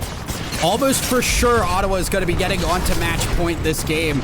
Bellevue does need a lot more points, but they have been doing well for themselves in this game. And UNC Wilmington are in second to last. But this could be the spark of life they need if they're able to get some kind of a win. Big points on the board. They've already got a lot of kills. Kidnap attempted, not found. Bellevue Gold still comfortable, but they're likely going to have to be the first ones to move. The question is, are they going to try and play outside the fence line or maybe take a fight up to UNCW if they get some entry damage? This could be really huge for Ottawa as well because generally they're on the low ground right now. Usually they'd be the team that's getting focused on, like they kind of are right now. But the fact that there is Bellevue right there in front of UNC Wilmington, they've got to deal with that team, especially because they're going to move out in the open right as the ring starts closing. Oh, Freakonic's just in such a rough spot. He's got to try and fade away, and he does so with the Alter Q, but it ended up a little bit too far outside. They still have angles on him, though, and UNC Wilmington are in a really rough spot. Parks are out. He sticks one. Jukesy's got stuck. He's cracked for it, and so even though Freakonic's down, they're getting angled out by Ottawa Braves now, too, and UNC Wilmington more than content to fight for second. It looks like Ottawa Braves should have a first place locked down. Even they've lost one, it looks like. T3 Freaky, the last one alive, and he'll end up dying. Ottawa Braves 3-man up, and the other squad heavily fragmented. The Ottawa Braves reach match point in style, but no, RJ needs to lock it out, and he does. They reach match point in style, and UT Dallas are no longer alone. And Bellevue not quite there. Only 10 points off, but still not at match point. They'll need to hope that neither UT Dallas Comets or the Ottawa Braves are able to close things out on E-District. Yeah, it's worth mentioning here, too, that the fuse will be kind of big. So we do see San Jose State Blue about to get into it right now. Up top, Nekosu. Oh, no. Not in a good spot here. We'll get back to the team. But this fuse actually becomes really useful in these fights because so many buildings exist. You can get that fuse queue through the windows and just harass people for free. Break some doors, too. Yep. Super useful, that utility, as well as the extra ring console upgrade, if that's how you want to run the fuse. On top of that, missed shot from Sins on the charge rifle could be crucial as SJSU Blue looking to take an early fight. And just so happens that they're taking an early fight onto a team that's already on match point, the Ottawa Braves. They basically circled all of Energy Bank, so you don't quite know what spot it's pulling to. Yuffie trying to get a fight going their way early, but UCSD Navy have it on the wrong side of a lot of fights today, and although they got one knock, it's traded immediately. And it does not look like that fight went too well for UCSD. They're still on the board for now. The less you got to move, and there's going to be a large population in this ring as we go further and further in. If you're one of the later teams in, you are fighting your way through. The P20s starting off a fight to try and get through E-Bank, through this first building, but they're getting looked at by other squads. The Fusel gonna gatekeep them, and Blue Sky has died for it. Alter TP's up to try and maybe kidnap someone, but they accidentally take it themselves. So Void enters the Void the other way, but he gets walked at by 3 whole people. It's UNCW with a big win in the fight, a full wipe on a Kennesaw State Black. Unnecessary fight taken, but the third party comes through. Low 2 knockdowns immediately. Yes, there's a response from Freakonomic, but he's already cracked, and I just don't know if he's got much more left in him. The Void Nexus has been activated, and so they will be able to get people back. It looks like just narrowly might be able to get a reset, but it's still just a maybe. That is insane that you can get out of that. And again, why everybody loves this character. Just get out of jail free card right there. And huge to stay alive as they will be able to get their resets. And McGill on the outskirts here, trying to keep their eyes open. Gonna get a knock on a narwhal ball. Good knock, but traded out immediately. 2 versus 2. Not an awful lot happening after that. The reset automatically found, as they had the Nexus placed way far out. UMN Varsity looking for some kills, but another altar portal. It's going to be a lot of that this game. Strap in. We've already seen so much. Purple lines will be lighting up the sky like it's the 4th of July, so don't at all think that will be gone anytime soon. What I want to see is if a team finds an altar portal and just camps out on it and waits for them to come back. Because that is a very real possibility that could work, and it would be very funny. These teams have been roaming really far away from their ports, too, so that could totally work. You could catch a port just all by itself, and a team just assuming no one's ratting. UT Dallas deep in the ring right now and set up very well. They've even got shield swaps on the ground for themselves. This is a team that is here for the long haul, and they are very much looking for that win. Jexel peeking around the corner right now, and I believe it is Ottawa on the other side here. So it's our 2 match point teams firing at each other. Big fight could be on board. Could be on the edge of a very important fight. Logan Reed cracked as well.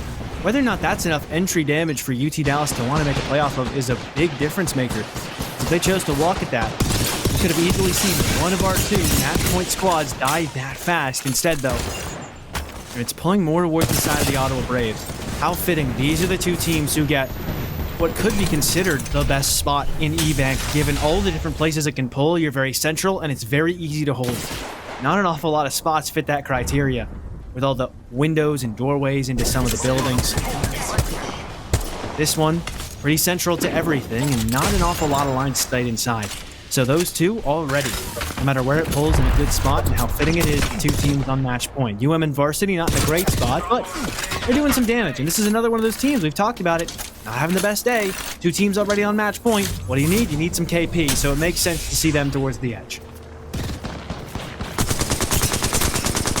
UCSD fighting a little bit here. They do have themselves inside the ring, and they've got a little bit of cover to hide behind here. If they just want to play small, they have the opportunity. Well, maybe not if there's a fuse ult. That could change things a little bit. Zevers is actually pushing on this. Fuse ult's now going to come out. Now it looks a little bit rough for Adverse and company to walk up on this. Angles on the right side, though, still for Adverse and Wendy's teammate of Gab. UC San Diego, you're getting pushed out heavy, and it's UP the first one to make contact, and it will not be good because they recognize that Fuse is caught out, and they catch the kill at that. UMN Varsity slammed the Newcastle on top of the teammate, but the vert nade was already there. Adverse now needs to make a response happen, as there's still more kills. Floofy barely holding on to life, not any longer, but a good trade to having the 1 versus 1. The only one with shield in this engagement is Eclipse, not given that same luxury, but effectively similar HP on the 2. It's going to come down to whose P20s likely fire better. Kidnap attempted, portal not taken. Instead, the shield swap found, and Eclipse still not cracked. Gap on 40 HP, needs something. Praying on a dream, but it just won't come. Eclipse with a big wipe on the edge, and UMN Varsity cannot catch a break today. Honestly, UCSD is just completely in a bad situation there. I thought for sure that fuse getting caught out meant they were done, but they pull it out. Now Texas Orange looking to try and do the same. They've got 2 members down, Kaiden on the outside of this, just going to try and run for it. Because he notices how worried he must be. Texas Orange also with a successful rat elsewhere, albeit in a much worse spot. Well, and albeit much more dead now. Hey, you talked about the other rat and he didn't die. Why does it only happen when I do it? Look, I'm just saying, like, recognize the power that you have, right? If you're going to use the power, make sure you're using it responsibly and don't take out teams. Not great position, but solid position for where they're at. They do have a lot of teams nearby, and they're already fighting out. Colorado State Rams not going to survive this one, but they did a lot of damage to Utah Red. And Mez does end up getting knocked down, so it's starting to full wipe Narwhal boy. Zagatar needs to make something happen, does find a knock, but it's not much more beyond that. West Virginia Wesleyan do have the Newcastle on board as well, so not only do they take the kill, they get some extra KP, but they get a full reset with everybody pretty much right thereafter getting to full HP. And West Virginia Wesleyan now in a very good spot as it continues to pull towards this side, but they're getting pushed from behind by UNCW. West Virginia able to put down the Newcastle ult, which is giving them some much needed cover, but it might not be enough. They're getting swung on the side, and now Dean, the last one with the P20, is firing, can't do it. West Virginia gone. UNCW now getting themselves back on their feet and back as a 3 squad. And sole control over this height as well. Nakosu wanted to walk up on it for a second, but he recognizes the reset's already happening, so he thinks better of it. Why not play your comfortable spot now? I end up regretting that later, because this ring will continue to pull to a spot that's pretty good for UNCW, a team that just came online last game and got a really solid high placement game. They got 3rd place with 6 kills to bump themselves up to 9th. Another good game here could mean a lot for them. This is also where the Loba becomes really crucial. Oh, that is... Okay, cool. There's it. The Loba becomes really helpful because you can always get ammo, you can always get small heals, and you're able to keep your utility up and ready for fights. Drips and Logan Reap are taking kills, though. It is not looking good for everybody other than UTD and the Ottawa Braves if they find more KP, but they need to win. That's what they want. Elzer with big shots, the massive, a shutdown onto Eclipses, another crack onto one, but now here comes the third party. He wants to deal with that himself too. The port not ready, it can't quite make it through that, so instead he'll just watch as 2 other teams fight. Drips with a KP found for the squad as well, but Jaxel's been knocked down, has to get picked back up, and it looks like they'll be okay. They pushed everybody else away. God's Faith just sat in the corner hoping to rat it out for RMU, but he'll only get to 7th. And somehow, some way, UTD still holding on strong. How? How did they make that work? They were between 2 different squads, and they somehow still come out on top when they're fighting 2 people. They're 2 different 3-person squads. I don't get it. This team is just different. UNC Wilmington almost lost one. They got a knock against them, but there's the Alter TP. And that is not something you can have happen again. There are so many other teams still towards the central part of the evac that they can get away with it once, but don't make that mistake again. You need to try and hold your spot. You're in a very good position, but UT Dallas aren't. They've already had Jaxel locked. The Newcastle Reds will get Jaxel back on their feet, but not quite, because they give up on it. That's how much distress they're in. They're already getting pushed so hard. A Fuse ulti surrounds them. They're outlined in red because of it. RJ on the Ottawa Braves wants to walk up on him, but he gets shut down. Drips puts him in the dirt. UT Dallas are almost fully reset. The Ottawa Braves are gone. If this series ends here, it's ending for the Dallas Comics.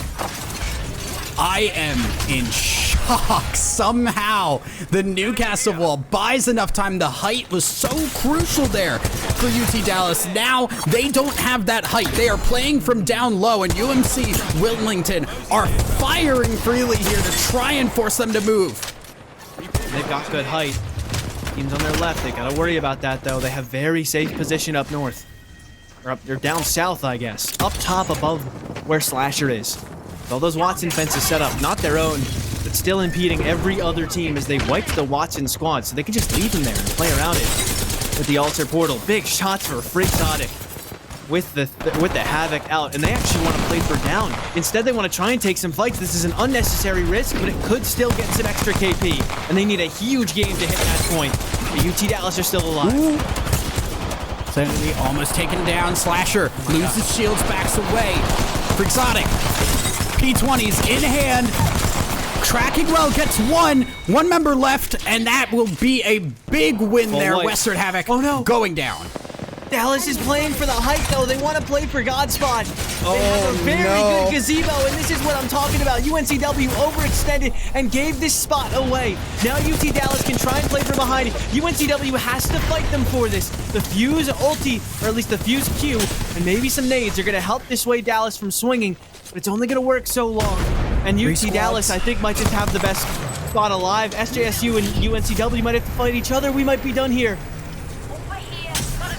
UT Dallas want to let these 2 teams fight it out, but there's a big wall there. If they just don't take that fight between each other, UT Dallas are actually in kind of a tough spot.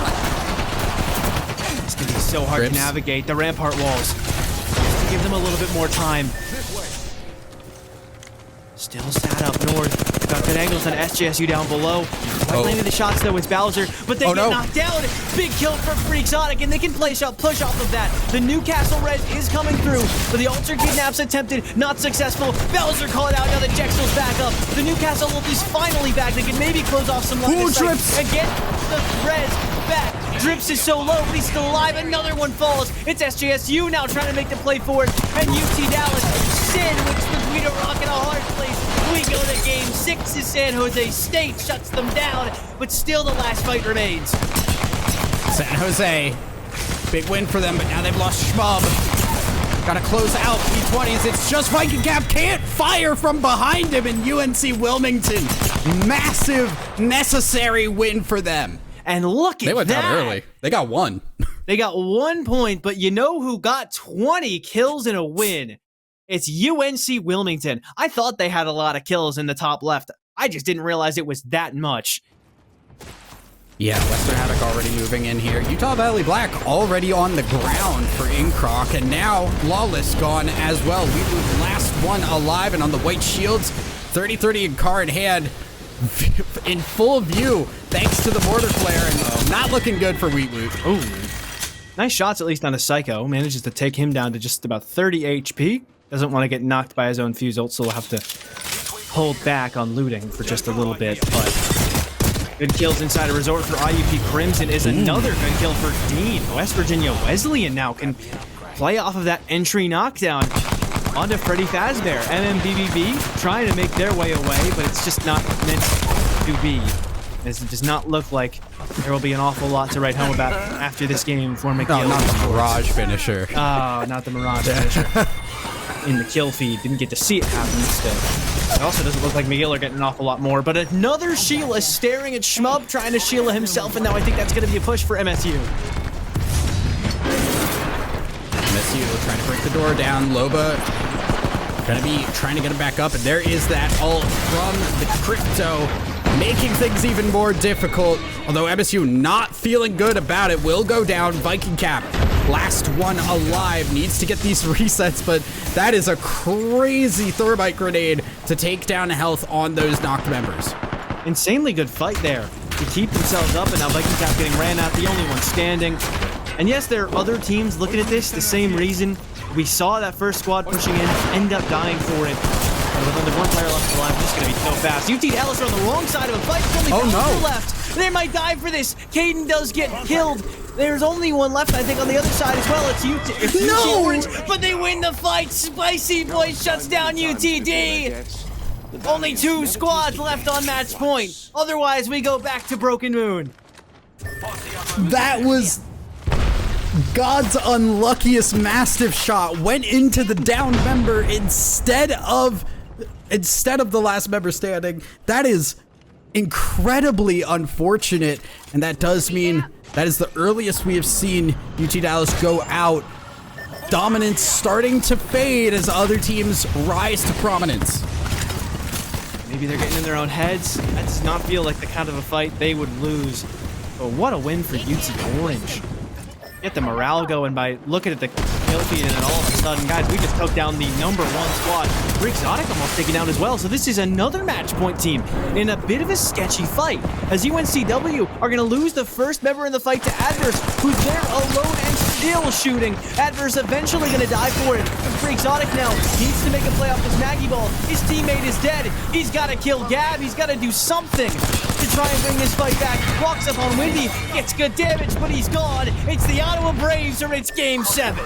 Games like that going. They're in 14th place at the moment, but hey, better late than never. Try and make a big fight. Oh, McGill. McGill, they got the respawn, and Huck is alive. Yeah, didn't get their fuse back up though, which does kind of suck. Just not able to craft that banner. Gotta make use with what you have. Bellevue pushing into the caustic gas. PK shots are wild from Jukesy, and Bellevue make it look very easy.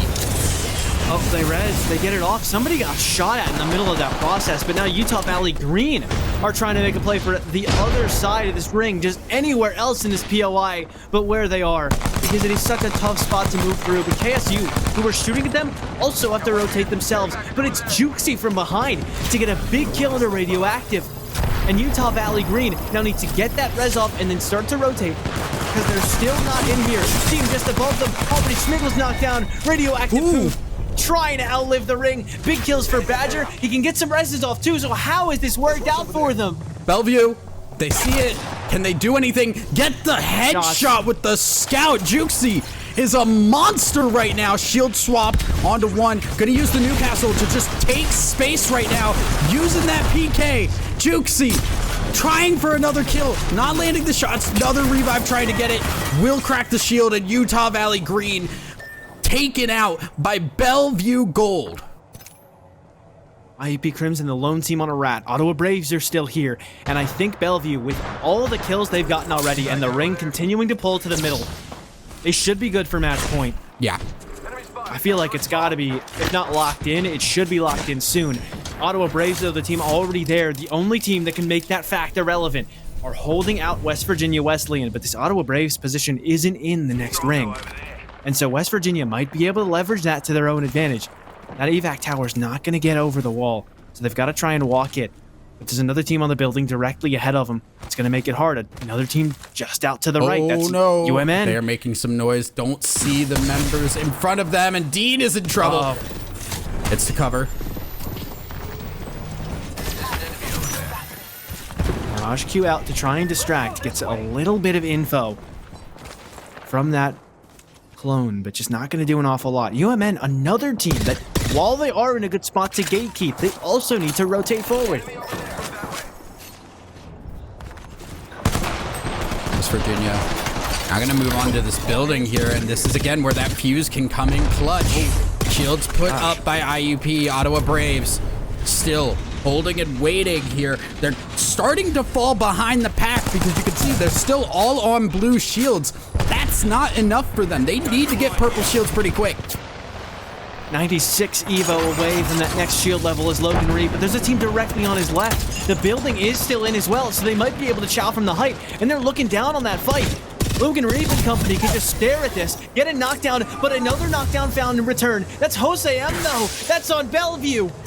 Juxi gets a kill in response, but this is a 2 versus 2. Could be 3 versus 3 if the reset works, but it's between the team looking to hit match point this game and the only team that can make that relevant. The finish found.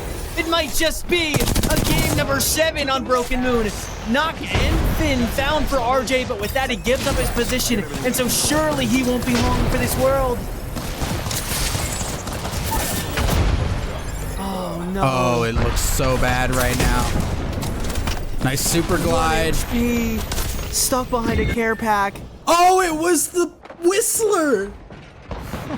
The Whistler damage takes Ottawa Braves' chances of walking home victorious out of this game, and we're now going to a game 7. With Bellevue almost definitely after that kill, after that set of kills, hitting match point as well. They've got 3 placement points. We've seen them personally kill at least 7 people. So they got the 9 points that they needed locked in for the next game, as they will be joining everybody else on match point. In terms of other teams that could possibly get there, Western Havoc still alive. They're only 19 points off of being a big game though, and West Virginia Wesleyan getting active with it. Big knockdowns in the early on part of the fight. Halo popped for the lifeline on the other side, but it's not enough to keep them alive. West Virginia Wesleyan low on HP, but they are still getting the reset. Holding out right now. Bellevue looking for their kills. Juxi again putting down the Newcastle wall, the ult as well. Drone buys some time, and they're just gonna swing on that. Nade is a problem here. Juxi hides behind the wall. Drone still giving them vision. In Bellevue, they go down, but not before we saw for sure they are getting onto match point. Western Havoc with good height up above, but they get one knocked down. This could have been a team that also hits match point, but instead they're on the wrong side of the fight. I just don't think that's the 19 points they needed. West Virginia Wesleyan are going to have Otia Duke hop in the crypto drone and maybe just try to live while he's invisible, because one of his down teammates finished off, and Dean PS not in a great spot, healing just below, so he stays invisible. But the last remaining vestige of the squad is this. There's also a rat left alive, so it seems like just a formality that Utah Red are going to win this game. As the EMP goes out to ID, whoever's down there, they spot Dean down below. It'll likely be a death soon to come. And then not a full team to challenge Utah Red for first place. Nades being thrown. Damage done, and that is one down. West Virginia fully taken out now. Now, where is that last member? It is... He's not giving them the KP! He didn't give it to him! That's so mean! Keep another team off match point if you can. And I respect West Virginia it. It's the smart Wesleyan, play. 4 teams onto match point, so more potential than ever for Game 7 to be where it ends, but we're going to have to go back to Broken Moon to see that.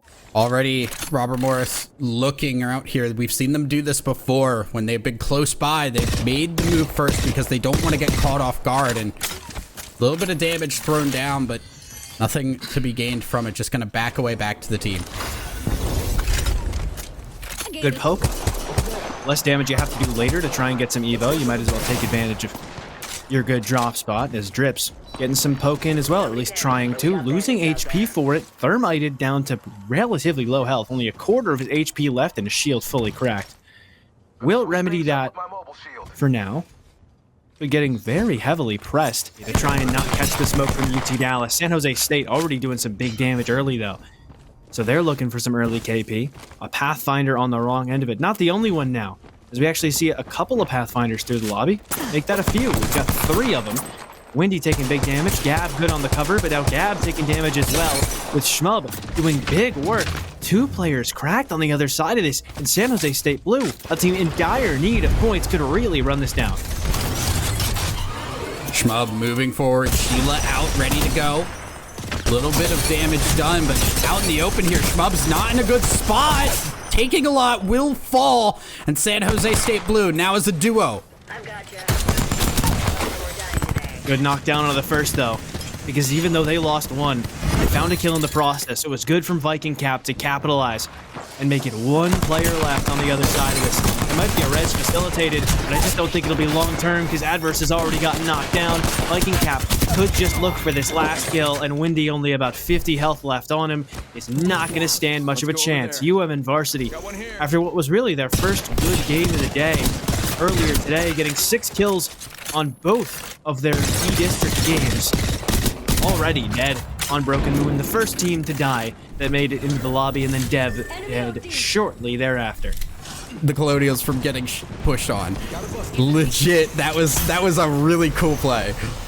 Insanely cool use of the Mirage. Not something you get to see an awful lot, but as we get later and later, the real applications of Mirage are made known, not just for the teams that have been running him since very early on, but for many different teams, as Colorado State are gone next up. Only 2 teams made it through this game without getting any placement points. They will get no points on the entire game. It's UMN and Colorado State. Colorado State specifically a team that started off with a 3rd place with 6 kills on Broken Moon, but have gone quiet since we've been off Broken Moon. Unfortunately, getting back on their lucky map does not seem to be helping too much. So no shot at a third party, just you and the team on the other side of the fight. Good old-fashioned Apex. Good old-fashioned Apex. Now this is no third they don't parties have this anymore. They no woke Apex. This is real. This is a real guns and Apex. bullets. Blue collar. IMP Crimson just tanking some ring right now as they will wait their way out.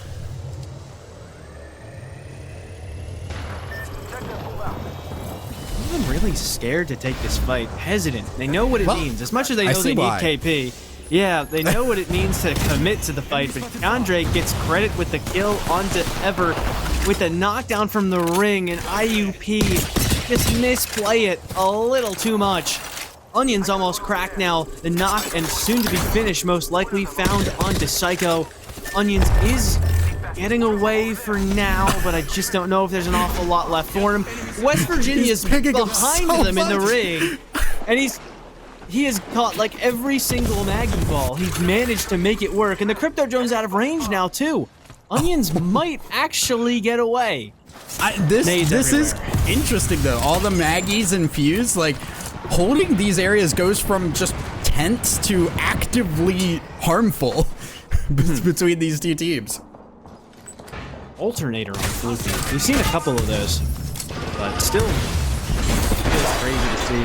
That's you like to see that. Some of the like less crazy comp teams, they'll run an alternator because they like the gun, you know, and that's part of the nature of Apex that gets lost, especially recently with the click-clack of the P20s becoming an oh-so iconic sound to anyone who's been watching or playing competitive Apex.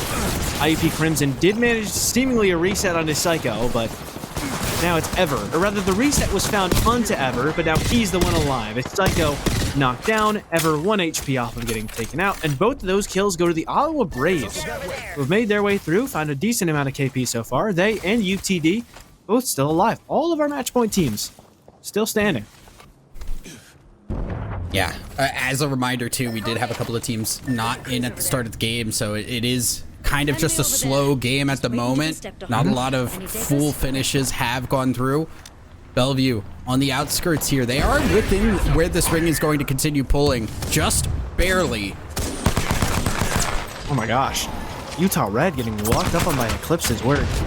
The Pathfinder gets you back. Nobody else is getting you back to the building like the Pathfinder there, so some of those niche applications able to come out, but Mez on Utah Red is dead. That is rough. The Revenant, the first one to fall in the fight. Now the Path, Mac, Fuse squad looking to take the engagement. You feel like with a comp like this is exactly where you want to be, but they started off on the back foot. Good finish, though, with the headshots from the R9. Eclipse will shut that fight down cleanly, and no third party either. That was the team on their backside. And so it looks like UCSD Navy, a team that's been struggling today, in a weirdly good spot. UT Dallas Comets now having to hold their own ground here. Gonna chase out. I don't know if chasing that far out is a good idea. The fuse grenades are rough. They will get one knock, and I think they gotta go back in. UT Dallas looking to make a play now. They've still got this building at least, but this is going to be a tough ring to get in. At least they've got that Valkyrie. So does San Jose State, but they don't have their teammate. They need Shmub back, but they managed to pop the Moby. Shmub's going to be back in the picture. He'll have iron sights. He won't have a ton of loot, but he'll be alive. Better than nothing. As you stare down UTD, you need every teammate you can get. Bellevue honestly playing very safe at the moment, which is honestly might come back to bite them. They don't have shields, they don't have as much loot, and they've got to rotate in a rough position. West Virginia now going for their fight with the crypto ult. They want to try and make the play off of it. When you get those cracks thanks to the EMP and you see where everybody is, that's invaluable util, invaluable information and advantages you need to take advantage of fully. They want to make the play off of it, but still a little bit hesitant. Logan Reap shows face. Peeks over the wall for just a moment, but still doesn't really take the fight. West Virginia Wesleyan. I cannot hear you over the sound of the fuse right now. It is really? Just explosions everywhere. No, you're fine. You're fine. I'm just very funny. The fuse explosions are happening everywhere as West Virginia clean up on that fight, and now we'll take the kill lead there. Ottawa Braves down to a single member in RJ. My game volume is really quiet. I feel like we have it mixed differently. I We felt like I might. could barely even hear the. I feel like I barely heard the fuse cues, but as long as I can still be heard. Ottawa Braves though, RJ, you gotta move. You can't pop a ringe. You need to run. It's close enough. He does get the ringe off, and thanks to the gold shield, that's a lot of HP, and he's just around the corner, so he will manage to stay alive. But they lost too much. There's a team. Dean's gonna die though. Dean's gonna die, and he gets all 3 KP out of it. He stares behind him in a full 3-man and watches as they all die to zone. What an odd sight. That's Aura. He's just turning around and looking at him as they die. Pointed at him. Didn't pull out the guns until the very end. Just like, yeah, see you guys later. I love that dude. Like he just looks, he turns and stares at them, and instantly 2 of them knocked. Bodied by RJ's Aura. I mean, he's a land qualifying player, so it makes sense. But he's still gonna have a tough time getting through because look at this ring pool. It keeps going to the northwest, or the northeast rather.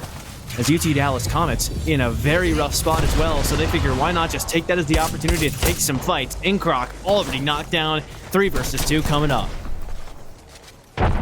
Dallas Comets now on the outskirts here. 11 squads still up, so we still have a lot of teams in this ring. We're starting to get very congested. Dallas Comets, they're gonna have to fight their way through to a victory once again. It's going to be a tough one. All these teams that got into a building here inside of Alpha Base, so thankful for it. Because now they don't have to be one of the teams on the outside looking in, hoping on a pullback that just won't come. Almost all of these buildings are in. At least the ones in the dead center of Alpha Base, they're almost all still in. Yuffie getting ran at inside of the building. Nikosu is going to get knocked down. The rest of SU Blue are still look like they're going to win the fight. They will. UCSD gone. Viking Cap and Shmup still up. And now Nikosu got finished off. So they're not a full 3-man. UT Dallas elsewhere. How did they get somehow here? able to ult into the middle. But they get one knockdown. Jexel needs to get picked back up. It's fine. It's fine. They got the Newcastle. They can't push on that. How did UT Dallas get here? Is my question. Did they Valkyl? Yeah, I'd imagine.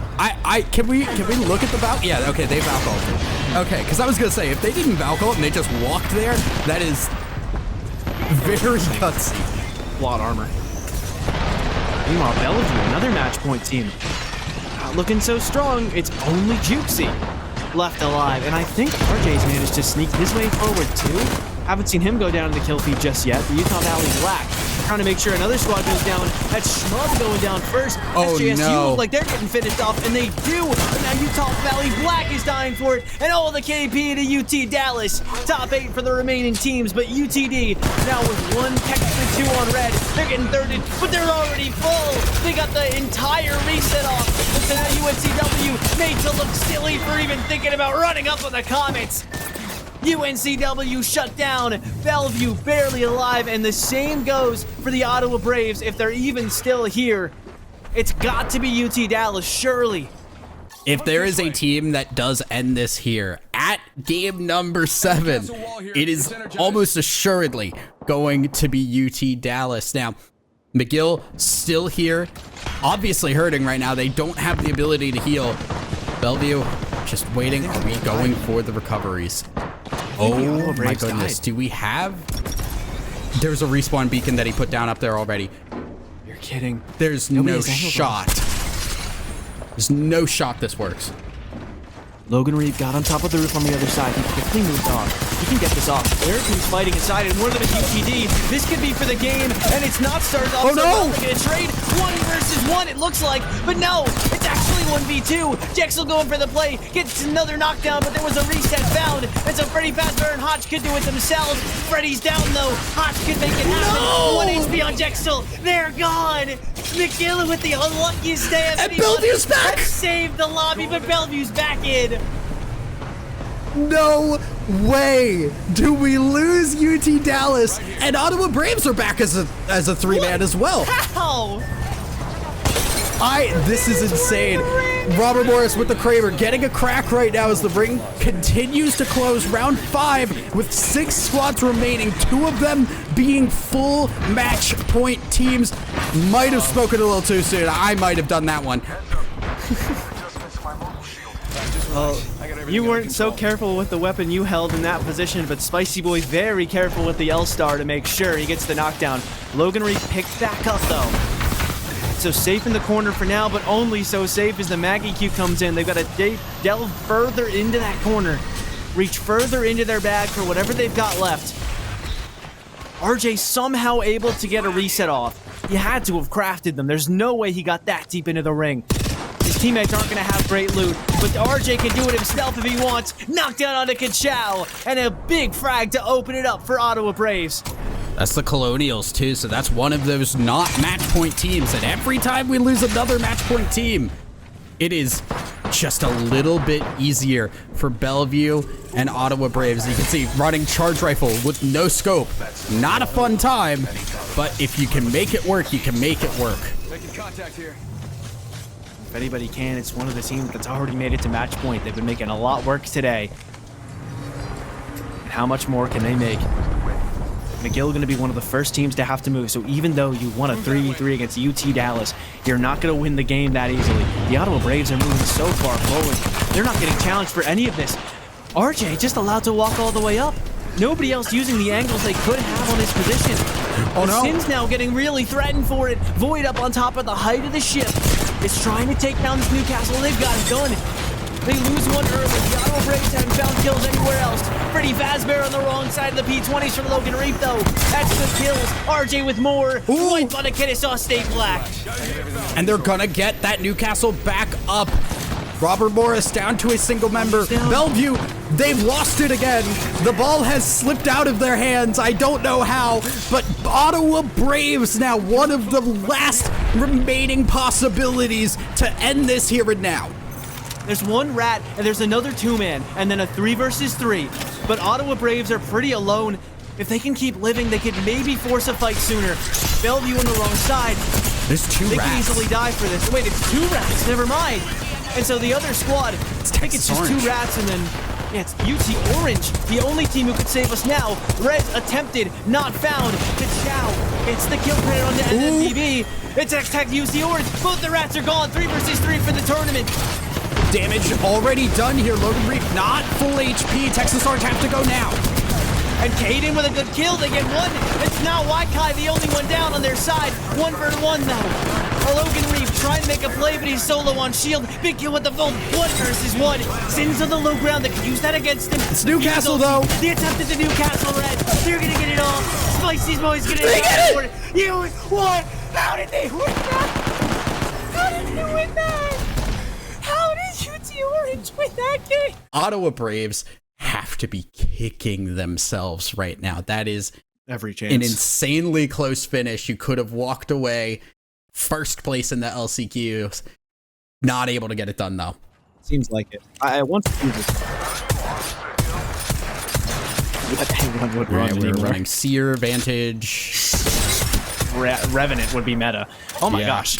Jose, big damage. The Fuse Q could also finish him off as well. If he's not popping a cell, he's gonna get knocked down. Robert Morris have a fight on their hands. Lots of nades being thrown down, but not really gonna accomplish anything with the Gibby. Gotta throw him behind. Still firing, and there goes Jose down again. God's Faith getting that one, and Robert Morris are gonna go in for the kill. This is Bellevue. This would be really bad if Bellevue go down as the first squad. A match point squad, the only team that would get 0 points out of this game. They get a reset off though, and they're getting the shield back. But a big run from Dev. Cracks one, damage to another. Kachow's got more angles. The Gibby is keeping this team alive. When this bubble falls, it may be game over. It may be game over before the bubble's even down. Dev didn't get a kill though, so it was man disadvantage for Robert Morris, and they're having it pushed against them. Kachow's gone. What a comeback in the fight for Bellevue Gold. And only one gets knocked down in the process. The Fox shooting as well. Get out of our PLI. To see some of these more niche legends get picked, and all of a sudden you realize, you know, hey, if we were up here without a rampart, maybe we wouldn't have as much cover. We wouldn't be able to shoot at other teams as easily. Or like you said, maybe if we didn't have a Loba, we wouldn't get the heals back. Narwhal with a great knockdown. Although he's low on HP, that is a confirmed finish on this small guy. And so Colorado State already in a rough position. In the 2 versus 3, they're trying to run away, but the Visible Ruby has been caught. The Loba Q gets him off to a different direction, though, when Onions Narwhal? from a totally different squad gets knocked down by Narwhal. He does get a finish onto Rimic with the grenade, but a single P20 to try to hold off the IUP Crimson Onslaught. I don't know if that's going to be enough. I do think their last teammate has just ran away. Zakatar, very low now, taken down, and Utah Red are 1 player up. Yeah, unfortunate for Utah. Had opportunity now. UCSD maybe getting taken down as well. Lawless and Wheatwoot claiming those kills. Utah Valley Black now on the board here. Lots of teams on this eastern side of the ring that need to get going soon. Just trying to get some KP for their troubles. Ottawa Braves still up, one of our 4 match point teams. Perk that lets you see through walls. That's purple. Is that purple? Trust me. Yeah, so not Avid, having purple. avid before Valkyrie this. main here. Perp is huge for Valk. Yeah. If you're not hitting purple before that Valk ult, that becomes a lot scarier to try and Valk ult into this ring. Yeah, it really makes the game changer. Valk, I think, is one of the big characters where if you're running her, she gets the Evo cash pretty much every single time because that completely changes the game with the ultimates. And now, instead of an Evo cash, they're instead looking at their nearby opponents, looking at their neighbors, sort of like walking Evo caches, the opportunity to get some more Evo by getting a squad wipe. But it's not starting off so easily. Utah Valley Black are doing a lot of damage to UT Dallas in return before the fight even got started. They successfully discouraged the push. Oh my gosh. UNC Wilmington. I'm just gonna rotate through the ring here. They might run into Bellevue. That could get Bellevue. very scary. Bellevue are definitely not a team I think you want to fight over this point. 2 match point teams, though. It could be a big fight if that ends up happening. It seemed like they pinged the choke into quarantine zone, so they may end up going that direction instead, trying to hit the Evo hard and really get to purple. UT Dallas Comets looking for a fight, but Wheatwood and the gang are just going to dip. They don't even really want the smoke. They're going to try and get into the choke, but they're at the bottom of the staircase. UT Dallas, if they recognize this, they have so many angles they could push the fight from, but they don't. Instead, they're going to try and wrap around the north side. Pinging the buildings that Bellevue are currently on. And then it looks like another match point team in UNCW might try to play for. We're seeing this interesting kind of difference of a couple of teams on the outside of this POI. UT Dallas Comets being one of those teams, and now they've got to figure out where can they land safely, and it is not at that building. Maybe they don't care about landing safely. Maybe they're gonna oob it. They are feeling like they just want to drop in on this. And they spot Jose through the transparent ceiling. Actually, no, he's still on the roof. He's not ready. He killed Jexel, though. Jexel dies to Juxi. And so that's a big opening kill. Bowser died to Oob. It's only drips. A bold call doesn't work. Could maybe get the res off, but Juxi's right around the corner. So even though he's in the Revel, it's a Finn found. It's another kill to Juxi. Could make it 4. Drips does get away. But more KP to Bellevue and UT Dallas are starting to crumble with that Valkyrie. Another game, another loss for UT Dallas. Just shell of themselves here. Oh, it is. Well, you can see Sins. You can see him. RJ's right. Oh, RJ's blocked by the P20. RJ's blocked by the P20, healing on Mirage. Big knock on a Sins. That's a good kill to find. And RJ has nestled himself in next to the support bin, hoping not to be found, but likely going to be found anyways. Very possible they don't try and finish this because the ring is going to do its job. So they are just going to keep running, and hopefully there's nobody that turns around. Nope, Ever did. Oh, still gets the knock ring. though. He might actually grief Ever. That might be a massive grief. IUP are going to drop the bubble, and they're just going to go. They have to leave him behind. That's tragic stuff. Bellevue, One of the few teams on match point that has not been cursed by my co-caster. Okay, you know. UNCW. Look at UNCW. They look very uncursed to me, actually. Looking You extra say that. uncursed. Looking extra uncursed today, actually. Looking like they couldn't be cursed at all. Looking like it's not possible. Not even remote. Notice how I didn't say that either. I just said at the moment they're not looking very cursed. I would say so. Unbiased. Yeah, well, UNC Wilmington, not in the worst of spots, but not in the greatest of spots either. They are stuck around the corner here from this ring as it is pulling very far to the east here, and they're going to have to move up, fight this team in front of them if they want to even have a chance. Maggie Q looked like it could have been pretty good. Yeah, they're getting some KPs. Flasher was on the wrong side of it. Looking a little more cursed than before. If you get a kill with the third party from SU Blue, means that that's all they really get out of it. Another match point team is gone. Don't bother. I don't need to hear it. Bellevue are still up, and the Ottawa Braves, RJ's already died. Bellevue were the only team left on match point, but they didn't get any of that KP. But some good Evo damage to farm Muffins up to blue. Or Muffins up to purple, rather. Couldn't hurt. Yeah, trying to get Muffins up to purple would be very, very big. Utah Valley Black keeping an eye open for Bellevue. They know there's a team right in front of them, and they are the team they have to work through to get to that ring. Utah Valley Black, not in the best position in the world. They've still got to work forward themselves. They finally got Lawless to purple, but both of his teammates on blue. The shield will not be advantageous for them. It's really got to just be Bellevue. Otherwise, Game 9 would be insane stuff. West Virginia Wesleyan, by the way, have hit match point. But because they didn't hit it coming into this game, it doesn't matter even if they win. They are on the 50-point threshold, and only Bellevue can stop them. So they're getting crazy. They get to 50 points, and then they instantly lose one on the attempt to push the height.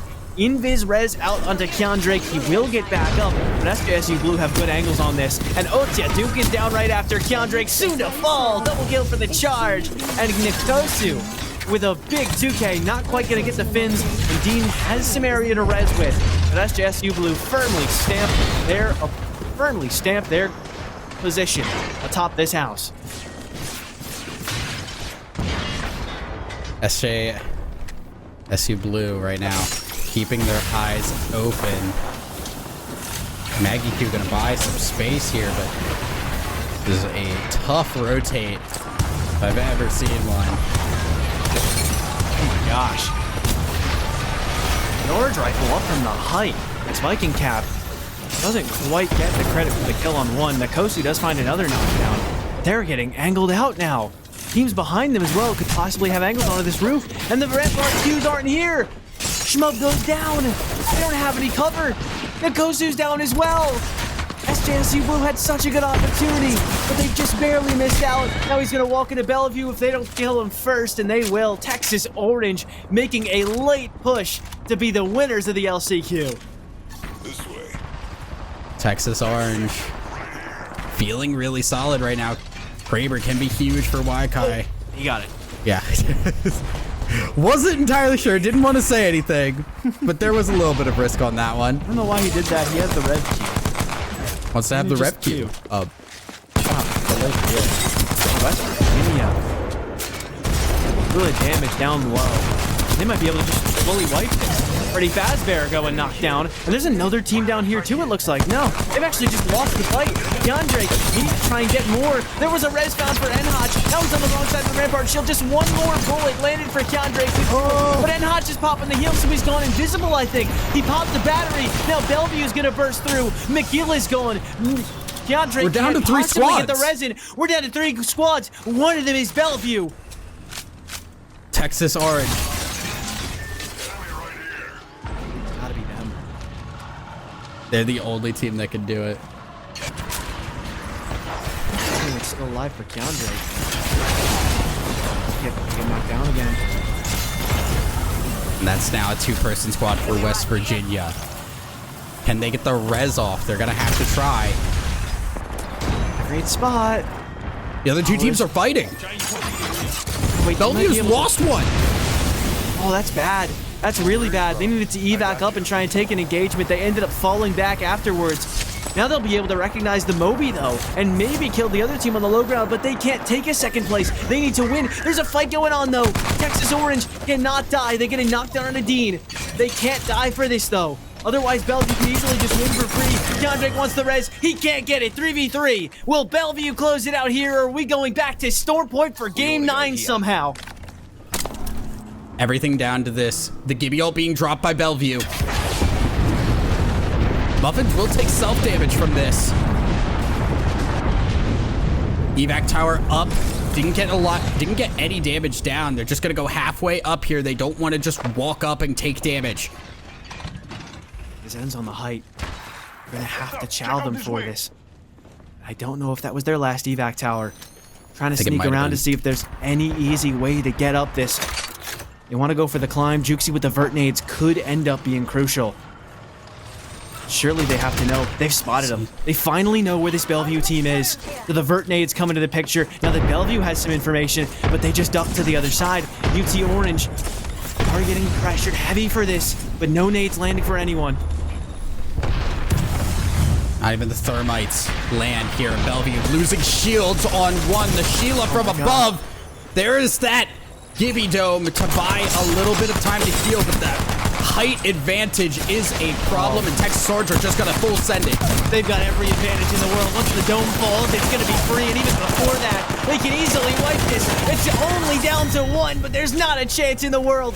Back-to-back for Texas Orange in games 7 and 8. They hit match point themselves. We knew West Virginia Wesleyan were going to get there, and Texas Orange also hit it after the big win. The support characters are strong enough for getting resets that like Lifeline, Gibby, Mirage, that feels like who I feel like every team should be running at this point. Just to, because in every situation, whether you're playing zone, trying to camp a building and someone gets knocked randomly, or you're playing edge and you need to take a fight and someone gets knocked early on, the ability to try to get a res off comfortably is very, very important. A lot of teams are running that. UT Dallas does not. Logan Reap rinsed off the rip by Muffins, and already 2 of our match point teams are fighting inside of Cedo. That is Bellevue with a nice advantage here. Gonna peek around, make sure they're not getting jumped here, and damage being done. Even the Maggie drill popping in for a little bit more damage, and not a fun time there for that team as UT Dallas Comets not horribly far away either. They are poking away at the top of these rocks. Kill found on the Y Kai elsewhere, so Texas not in the best position. They're already losing 1. Yeah, they hit the match point curse. Yeah. You hit the match point and then all of a sudden my hands don't work. I don't know what happened, but it's still a chance to reset. We lost another one on Western Havoc on top of that. One of the teams has been kind of close to hitting match point for a while now, but has only really had that 1 win to write home about. Otherwise, not a ton being done. The car being stolen from outside of Cenote, so, and they landed down Beast too, so UTD may well have 2 cars now, so. That could be interesting, but Onion's in a weird fight for IUP Crimson. Very in ring. Yeah. No worries, brother. I got you. The reset off. Yeah. Gets the reset, gets the shield swap. Good plays from IUP Crimson to get themselves. Makes sense. They do see that Colorado State are nearby. Trill's gonna come out. It's, well, not gonna get on the other side there. Neither one of them landing. Colorado State, I think, left up as a rat. Either that or the 2-player squad, the duo, just decided to send each other off to very different corners of the map and see who could out-rat one another, finding creative ways to have some fun for some of the squads who aren't quite in the running at this point. But really, with how many teams we've seen get on match point and suddenly not play as well, it feels like everyone could be in the running at this point. Colorado State do lose Rimic, but there is still 1 actually standing, so it looks like I was right. They're in 2 very different positions, trying to see who can outlive each other. Loba wins in this case. McGill, one of those teams that does still need to have a really solid game.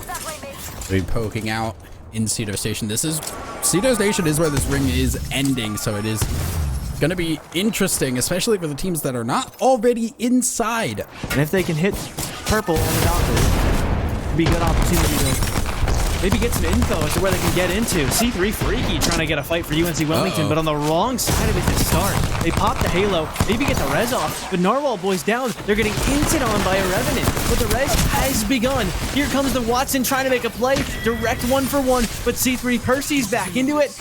It's not even going to matter, though, because Slasher has it all on lockdown. C3 Percy, though, getting shot at from somebody else, has to try and tuck tail and turn around. But Exotic could not be rezzed just yet. Slasher's still standing. They are eventually going to get this res off. I'm not sure who was shooting at him. I'm not shooting at him anymore. Very important fight there, and it looked like it could have been the end for one of our match point teams. Very early, once again, it's you know, speaking into existence. Uh-oh. Texas Orange also taking some damage right now as they're trying to rotate their way into Cedo Station. Maggie Ult's going to come out. Will pump out some damage here, and it is burning away on those teams at the same time. It's the Ottawa Braves stuck in a really rough spot, and they're gone. They're fully gone. Here comes Utah Valley Black trying to make something happen. Incroc, though, gone. Wallace went dive just before that. And so it's got to be Weewu. It won't be him. UT Orange, though, now getting ran up on, it looks like. Actually, it was the riot drill. But Juxi still wants to try and pull up for this KP. It's only Waikai now cracked out of his ulti. Really feels like there's not much of a chance. He cues away. But that is another match point team at least fragmented if he's not dead yet. It feels like he will be soon. Bellevue, I think they gave up the hype for this, though. I don't even know if they had. I think they had it at some point. But it looks like SJSU have quickly taken it from them. Regardless, it's now a much more awkward position for Bellevue right now. They do get that KP. It's a big team down. And look at this ring. This ring is taking us out of Cedo Station. And it keeps pulling in their direction. They've seen this ring before. They know what's going on. And Bellevue now kind of challenge back into the center pylon to see if they can take that hype back they once had. 1 for 1 early. Jose almost dead, but they managed to get a kill in the meantime. And Juxi big frags, but they're getting ran up on afterwards. UT Dallas and Bellevue gone in one fell swoop. That's added on to 2 other match point teams who already died. It's either UNCW or it's West Virginia. Actually, Texas is still alive, but they're only 1 player down too. We've lost 3.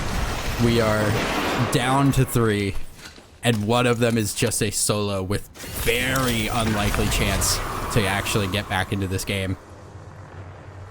It is looking very awkward at this point. And UNCW, to their credit, very much in God's spot, very much unpushable at this point, and they don't even have to watch behind them anymore.